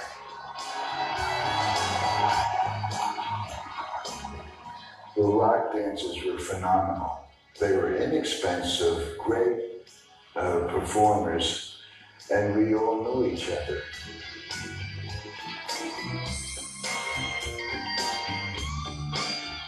We had no money to find a place, an establishment for the Swami. If the Grateful Dead would agree to do a charity concert with us, then we could raise some money. We were able to actually get these great bands together to donate for free. So we sent tickets to the Swami to come from New York. The Swami comes down, Ralph the dog is running around. Immediately we see this person. He is so different than anybody we've ever seen. He wasn't an old man to us. He seemed so fresh and young and youthful. It became a very big event. It was called the Mantra Rock Dance, and Timothy Leary came. And with Alec Ginsberg there to introduce him, it was the perfect setup. We were afraid the Hells Angels were gonna trash us, so we made them our security.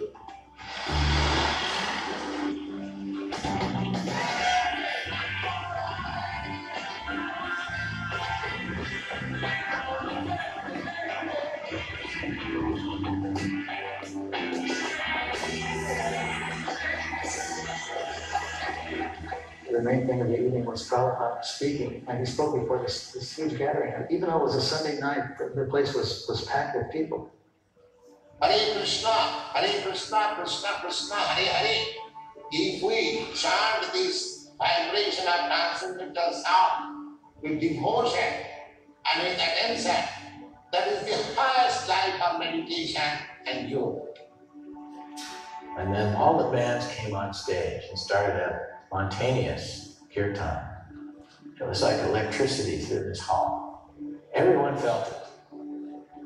I could see that he really liked it. He loved it. He was into it. He saw that small speck of seeking, and everyone in that room made it very big. Oh, my estimation of the Swami increased 1,000,000-fold.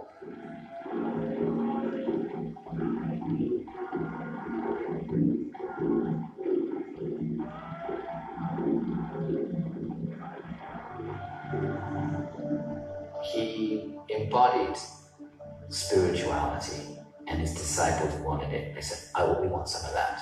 Whatever it is he's having, I want that. So this is the Guru. So many hippies were really in love with Prabhupada and in love with the devotees and considered Hare Krishna to be the hippie religion at this point. If everyone in the United States believed in Krishna to the extent that you do, what would happen to this country? How would it be transformed? Oh, they will be very happy and peaceful. There will be no more hippies.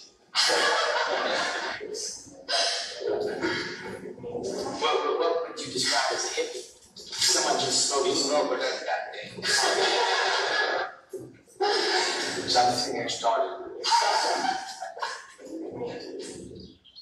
And he sat with us every day, morning and evening, telling us about Krishna and the philosophy. Prabhupada, who's Krishna? Krishna is a historical personality, but he is the supreme personality of God. Sometimes people are dead that God cannot come as incarnate. But we don't agree to that point. If we say that God cannot come, that means God becomes subjected to our order. He is so great and independent. So why he cannot come?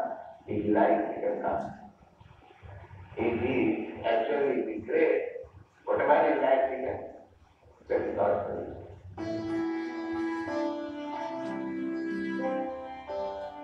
We had a wonderful life there. It was just wonderful. It couldn't be any better. It was as good as it could get. I mean, it was like a family.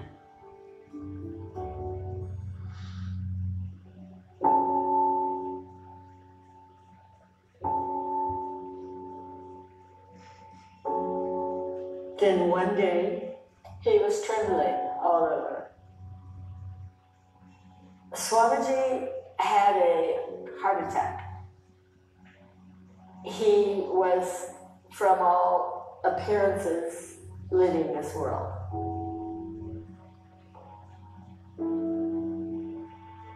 And so the devotees were fervently praying all night in San Francisco, all night in New York. We were praying to Krishna, please don't take him away.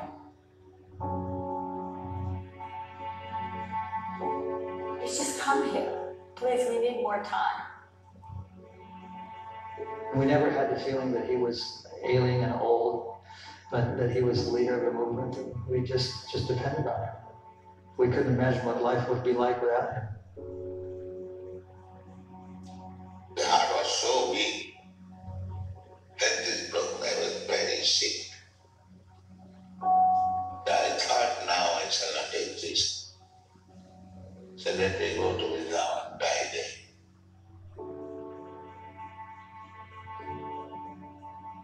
We were really distraught because we felt if he goes to India, he's going to stay there. And we didn't know what to do. So Srila Prabhupada told us, just go on chanting Hare Krishna. We will be all packed up together. You will be chanting here, and I will be chanting there, and this vibration will circulate around the planet. And he turns to the picture of Bhaktisiddhanta and says, here are a bunch of people, they're not completely trained in our theology and practices, but they're very sincere and they're very enthusiastic. This is your movement, they are your people, please take care of them.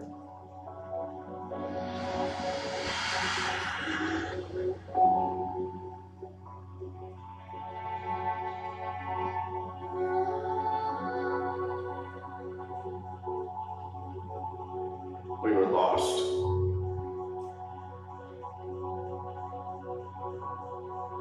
We just couldn't accept the idea that he might never come back.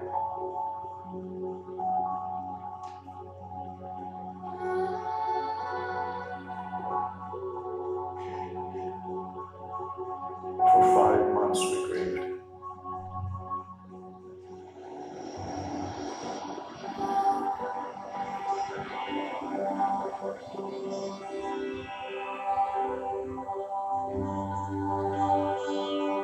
Then we received word that Prabhupada was better.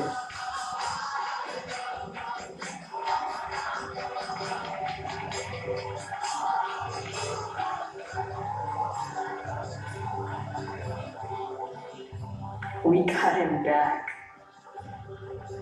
Now we had to step it up. We had to learn as much from him as we could.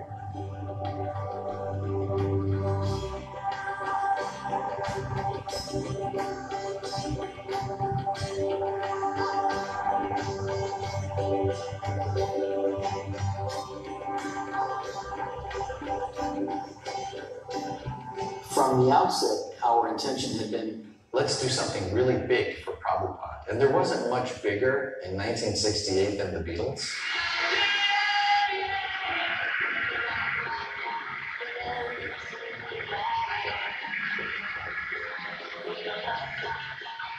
We got news that the Beatles had been in Rishikesh, in India, studying with a guru there. And then Life magazine came out with this huge spread. Their new records came out with all these songs about Eastern philosophy that we loved so much. So I came up with this idea. Go to London and start a center for Prabhupada and meet these Beatles. The first thing that we realized when we got to England is that in order to stand out, for people to recognize us in this huge metropolis, we're going to have to shave our heads. Up to that time, the thought of shaving my curly hair was atrocious to me. I didn't want to do it. Nor did we want to wrap these bed sheets around us. Yellow was the color, our first color. We just thought yellow would really stand out in London.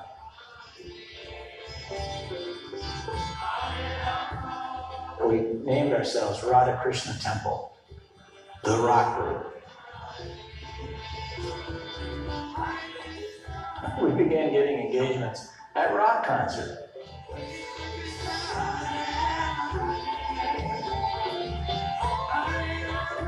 We used to almost daily go down to the Apple offices and give the staff and everyone there the food, books.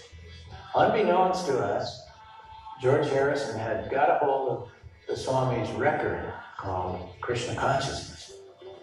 And he told me later that he was listening to it almost every day.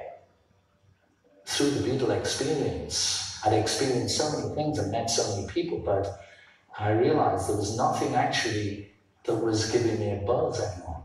I wanted something better. I remember thinking, I'd love to meet somebody who will really impress me. He had memorized the Swami's introduction to the album. He knew it word for word. as living spiritual souls. We are all originally Krishna conscious entities, but due to our association with matter from time immemorial, our consciousness is now polluted. In this concept of life, we are all trying to exploit the sources of material nature, but actually we are becoming more and more entangled with complexities. One day I wound up in the Apple Records office and George Harrison was there. He saw me sitting in a group of people in the very back. He opened the door, walked through all these people, came over to me and said, "Where have you been? I've been waiting to meet you." George came down to see us where we were living in our warehouse in Covent Garden. He so much appreciated the Hare Krishna mantra that he immediately said, "Let's make a 45 record." So we all went over to Happy Road Studios, made that record, Hare Krishna mantra. None of us had ever done anything like this before. Paul McCartney was there, and he volunteered to mix it from the control booth, and George played with us.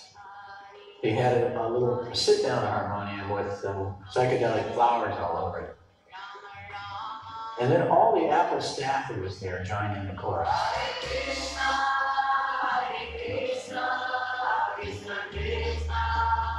And sold 70,000 copies the first day. Apple organized tours for us. We went to Germany and France and had television coverage.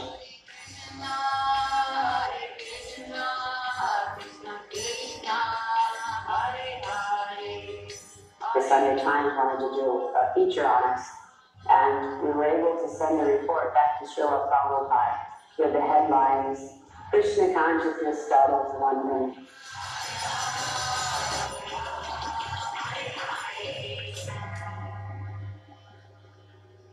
I became quite friendly at one point with Swami Bhaktivedanta, who formed the Krishna temple.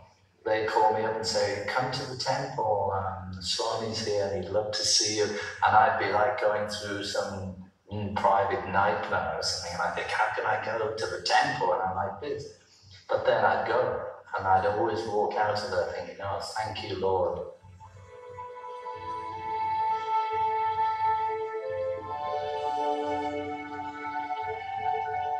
And he said to me at a certain time, "I want to do songs for Krishna."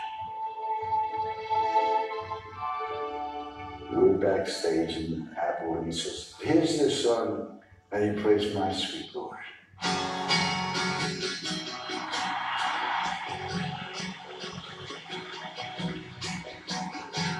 Hare Krishna. The music really was the key that opened the door into the yoga and the Vedic scriptures, which is really the foundation of everything. You know, it gave some sort of backbone to my life.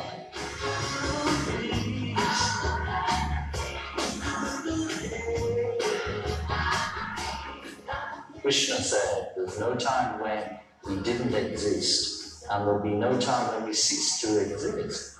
The only thing that changes is the body."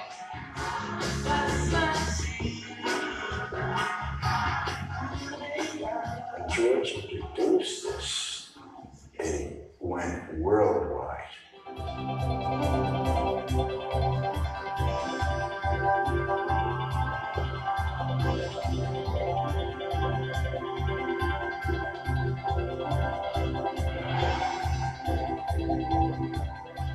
Life was an adventure.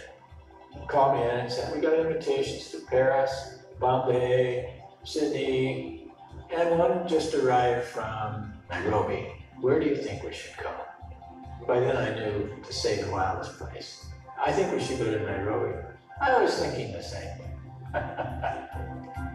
He always wanted to go where there was the least development, where he could contribute the most.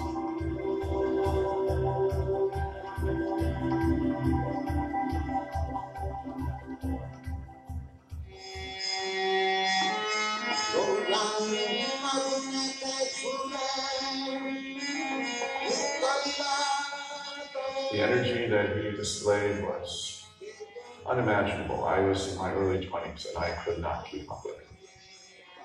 And then around the late 60s to the early 70s, ISKCON just exploded.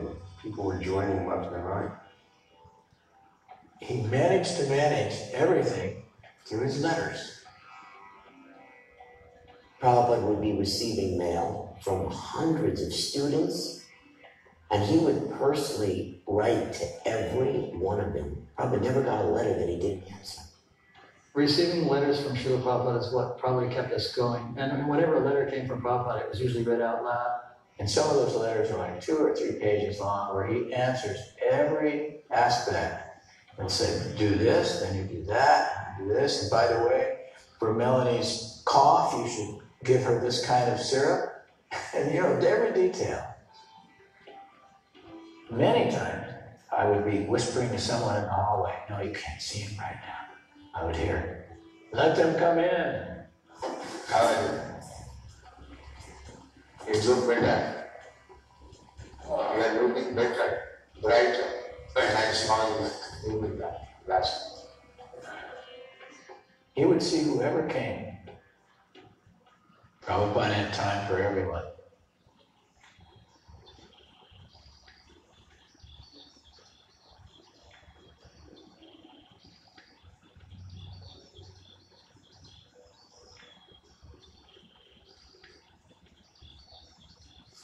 The only thing is that we will have to delay the loans because for the next 3 months, all our money will be used to print these 17 books. Customer books, then loan.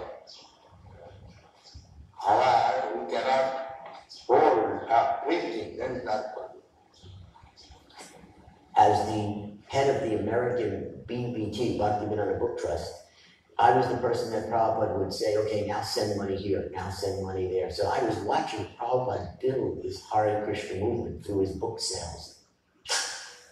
One has to know the Supreme Personality of God. By the grace of the Supreme Personality of God, He reveals. He cannot be understood by speculation. He would translate usually after everyone else was asleep. I'll say from 11 to 3, 4 in the morning. Can you imagine at his age, translating so many books, the Gita, the Srimad Bhagavatam, which is like a huge work, translating 18,000 verses, writing a commentary for each one of them. The intensity and the urgency and the compassion that comes through every single line. His words carry so much power. It's a full expression of his heart that comes through. He really transformed people's lives with his very straightforward translations and commentaries and purports. Very scholarly presentation, in fact. And he wanted the intellectual class of men to, his words, to examine and explore these texts. And he had all kinds of people examine and explore them. The first necessity that you should be self-sufficient. That is God's arrangement. Prabhupada advocated living in harmony with nature and having self-sustaining farms, and to also take advantage of all of the gifts that God has given us and not try to artificially change them, but take them as they come, as a gift from nature. I have traveled all over the world. There is so much land taken that if we produce food grain, then we can feed 10 times as much population as every born. There is no question of scarcity. He set up simple living and high thinking as a standard and showed that if you simply had an acre of land and took care of it nicely and you protected the animal, like the cow especially, that you could be self-sustaining and that everything good could come from that.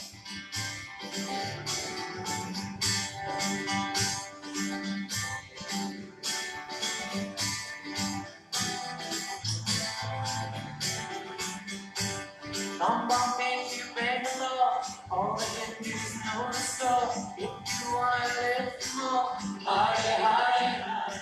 Hare Krishna was a dynamic tradition that just seemed to be growing so fast. The Bhagavad Gita and many other scriptures were translated into European languages, into the languages of Africa and Asia. Everywhere people went, there were Hare Krishnas. Comedians would always tell jokes about the Hare Krishnas in the airports. Dinner in first class tonight will be bean sprouts and broccoli. Fine. And will that be chanting or not chanting? Chanting, please. Krishna became a household word and became part of the cultural scene. You with the game show. Can you help me? I have lost my sense of direction. Have you tried Hare Krishna? No. Let me ask you, reincarnation, does that mean my soul would pass to another human being, or would I come back as a moose or an oddball? Take our literature, read it over, and think about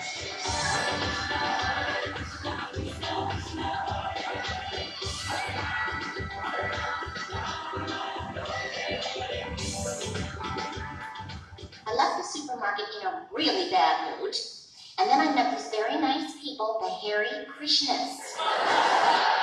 They sang me a song, they gave me some rice, it was just a little pickup I needed. You know, if I hadn't had to make dinner, I might have gotten into their band.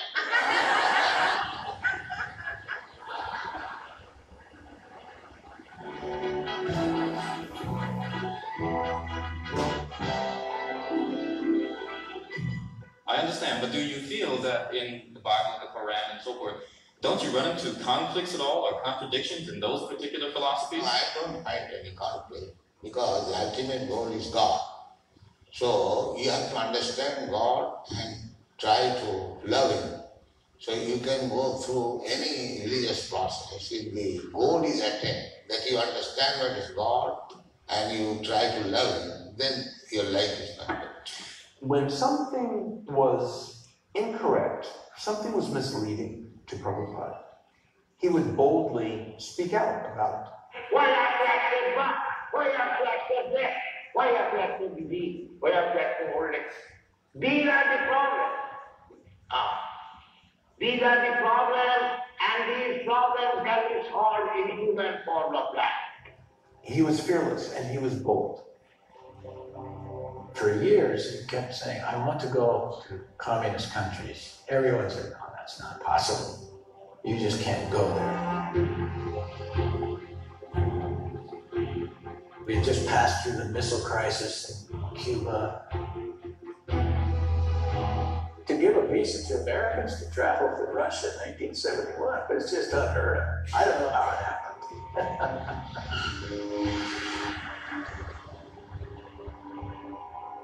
When I was in Moscow airport, as soon as they found Bhagavad Gita, they called full customs checking.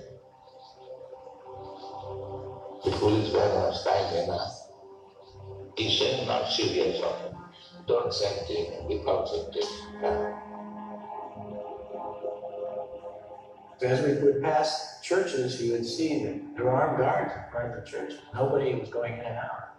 Prabhupada said after, ordinary citizens of Russia are spiritual, but because of their leaders, they have no access to God anymore.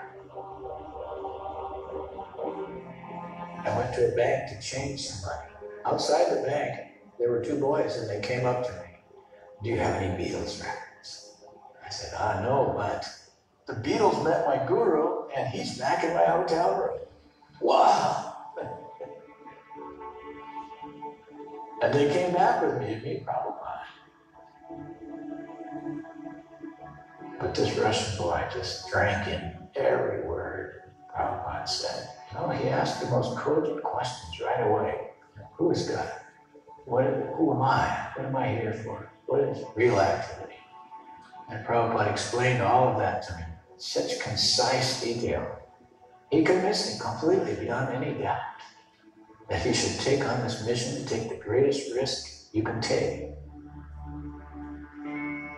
Religious books were completely forbidden, and in fact, if anybody was even caught producing a religious book, he could be executed.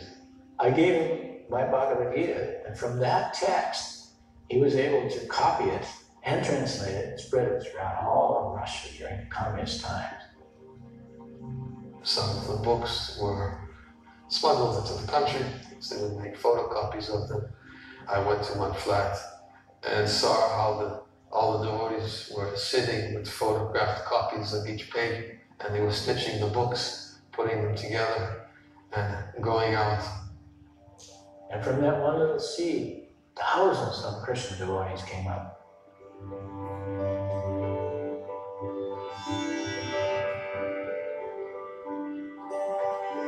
We all got a letter in late September with a list of 20 names. I want these people to come and join me in India. I just looked on the list, my name was on it, and it was over. Oh, India at last. And he brought back Westerners wearing saffron, shaved heads, seekers, sacred clay, and women in saris. I mean, this was an incredible sight. Americans, Europeans, boys and girls. And it just took India by storm. India had never seen anything like this, these sadhus from the West. People would come up with it and they'd go like this to us and look at it like that. Maybe it was gonna, this whiteness was gonna come off, you know? The whole town was just suffused with Krishna consciousness. The entire town was on fire with devotion. Prabhupada brought his followers back to India because he wanted to revive and tell the people of India that the greatest treasure is the heritage of your own country. But you've forgotten it, you've neglected it. I've brought these people back to remind you of what you have forgotten. India is famous with a spiritual culture.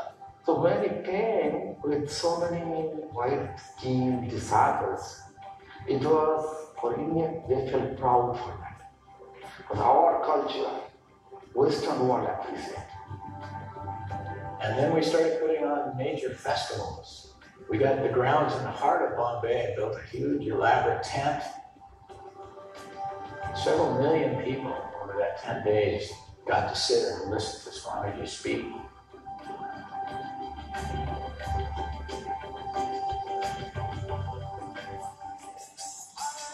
It's the Rathayatra Festival coming to the heart of London from Jagannath Puri, India. There, it's a 2,000-year-old festival attended annually by over 1 million people. Here at Marble Arch, the number of worshippers may be less, but they are no less devoted to finding their eternal happiness in Krishna consciousness. The Rathayatra festival is an ancient Indian tradition that Prabhupada introduced to the West. The deities spend the whole year in the temple. This is the day that they come out of the temple so everybody can see them. People seem to really respond to that idea.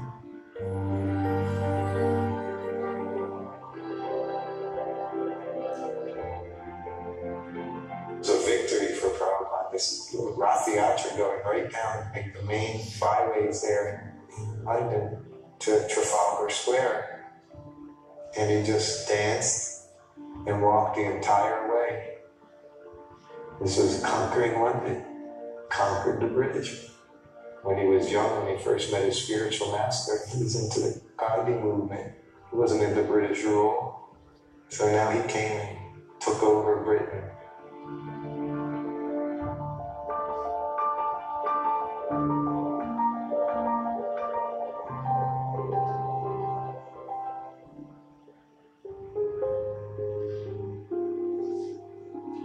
We were all so young and unskilled in managing big things. They were going on real fast. He started with 2 temples. By the time he came to India, there were nearly 50 centers worldwide. That means dedicated centers where devotees lived and preached Krishna consciousness. And it was an amazing time. We were excited, and we were getting revolutionaries, people who wanted to change the world. His students were not all hippies. There were a lot of people of substance and accomplishment, but spiritually we were all children. And he knew that. He also knew that this was an emergency. However much time he had left, he had to establish the foundation of an international society. And he was very confident that if we follow our principles and maintain purity, we will be successful. A guru inspires, teaches, tries to set in a positive direction, but ultimately every one of us live out our own religious life. Mistakes can be our best way of learning anything. And Prabhupada knew that there were going to be mistakes. And gradually, as we learned how to distribute Prabhupada's books, money came in. And some people who were salesmen decided, as salesmen sometimes do, stretch the truth a little bit. And people will tell Prabhupada, you know, Prabhupada, they're saying when they distribute a book that the money's going to Bangladesh. And Prabhupada said, if that's what you're saying, that's where it has to go. And he said, you need to learn how to get people motivated to buy the book by convincing them how this book will help them. That's the purity of a spiritual salesman. So we were genuinely motivated, but we were a little aggressive.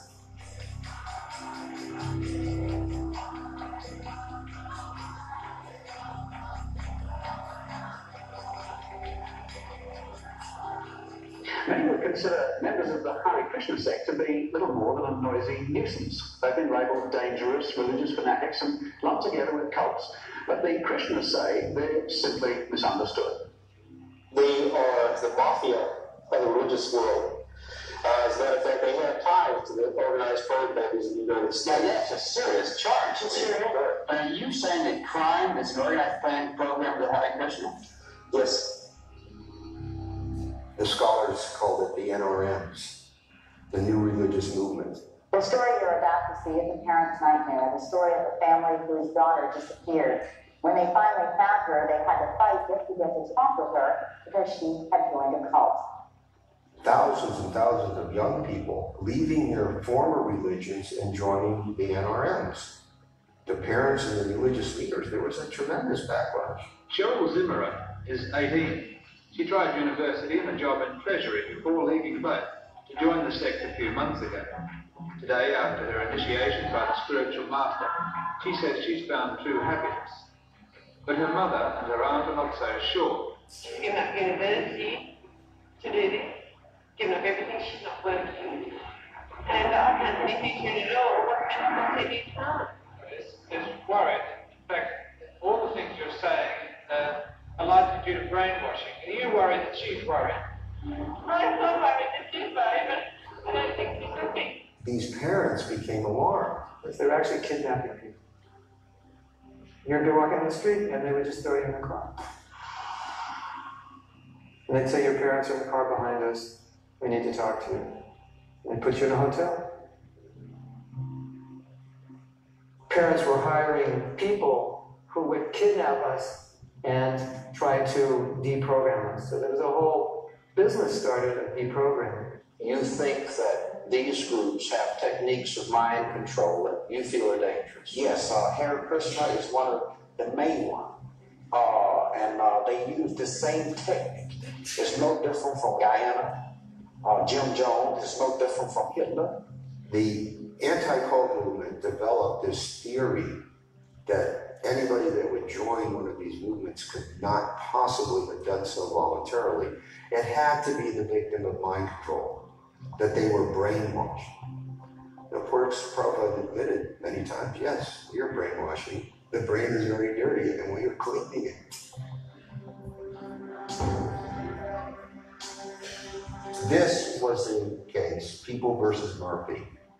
Criminal charges brought against two devotees in the Supreme Court of New York City.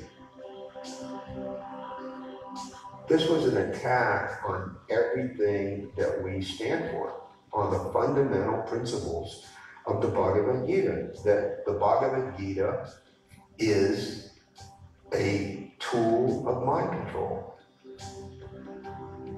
Prabhupada said, our defense statement is the whole Srimad Bhagavatam. the Bhagavad Gita, the nectar of devotion, the nectar of instruction. He said, you present all of our books. He said, let the case go on for years. But the more he got attacked, the more energized he became. He was a fighter. Prabhupada loved a good fight. In the end, Justice Leahy of the New York Supreme Court said, quote, they were reaping the benefits of a bona fide religion with roots in India that go back thousands of years.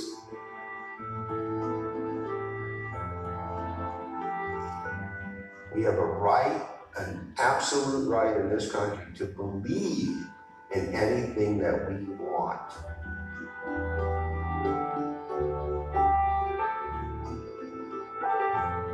This is always considered to be a watershed event. It's mentioned in all the law review articles, it's mentioned in all the articles on the history of the anti-cult movement. It's had an impact all over the country.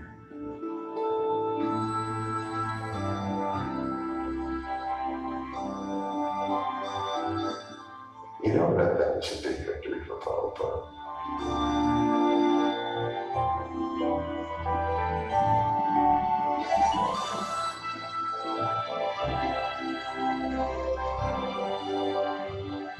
If you kindly become Krishna conscious and chant and dance in ecstasy, personal love of God, the whole world will follow you and it will be Vaikuntha, there will be no more trouble.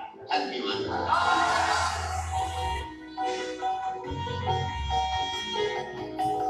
Prabhupada believed that Krishna's love would supersede any obstacle.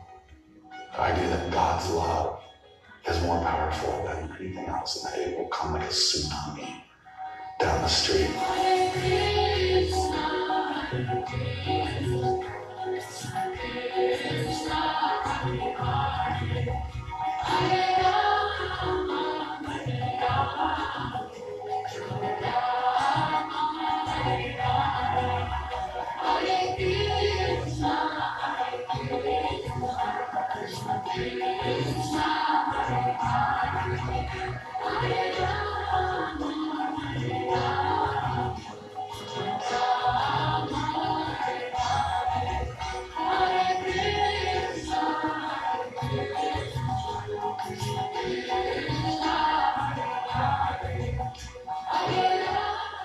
There was never a day that just didn't astonish me. And there was never a moment when I would walk up to his door to go in when I wouldn't just be totally full of excitement, that I never knew what was going to happen the moment I opened it. Prabhupada was quite unlike any teacher we'd ever known. There was no gap between what he spoke and what he lived. He shared a particular love for his followers and they shared love with each other. That is the heart of what holds his movement together. And that was his last request. If you love me, please work with each other, despite differences. My dear boys and girls, my warning is already there. I had a severe heart attack. So, the mission of Chaitanya Mahaprabhu is now in your hand.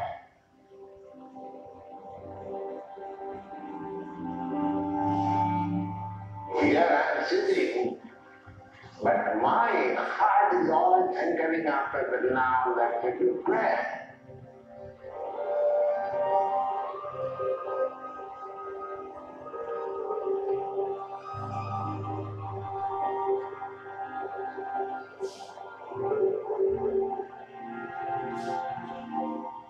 Was not at all disturbed in his consciousness by the breakdown of his body.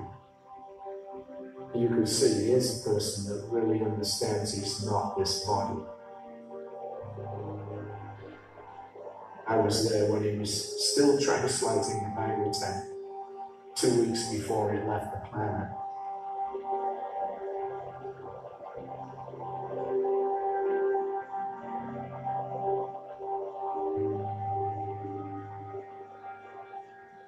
We have got our eternal life, and in eternal life, we have got immense measure of freedom, immense measure of power.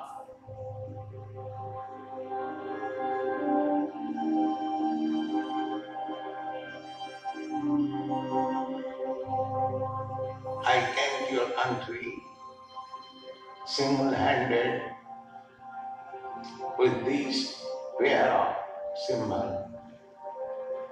Now, you are so many chanting Hare Krishna. That is my success.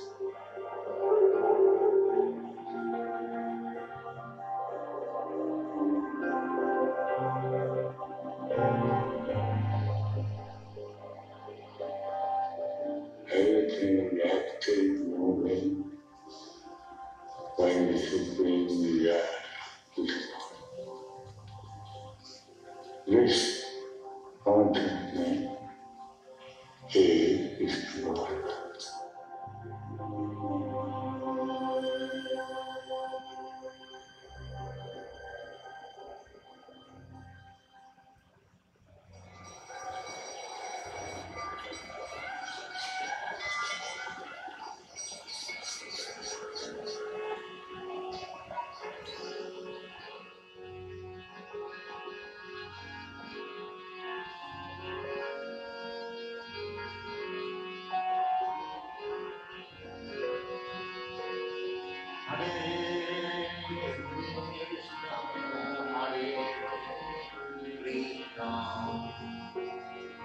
Krishna Krishna, Hare Hare, Hare Rama, Hare Rama, Rama Rama,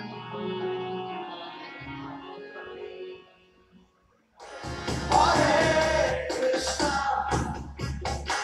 Hare Krishna, Krishna Krishna, Hare Hare Rama, Hare Rama,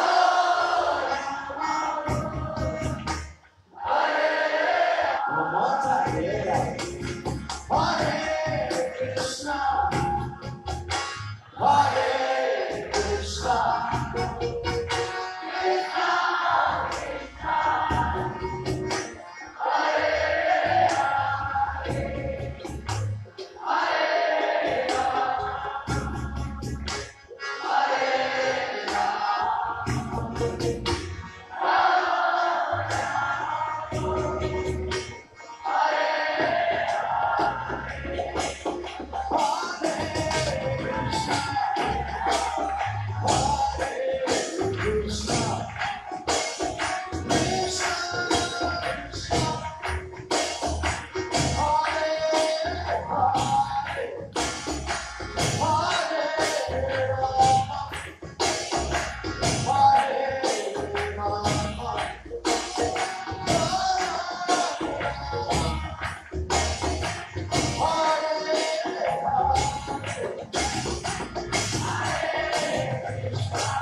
Já está preocupado?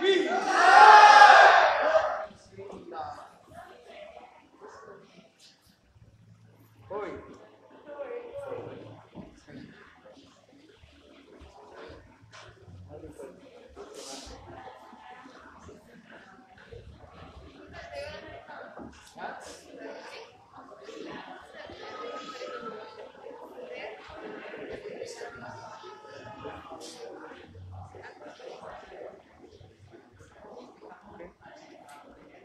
Now what to do? Huh?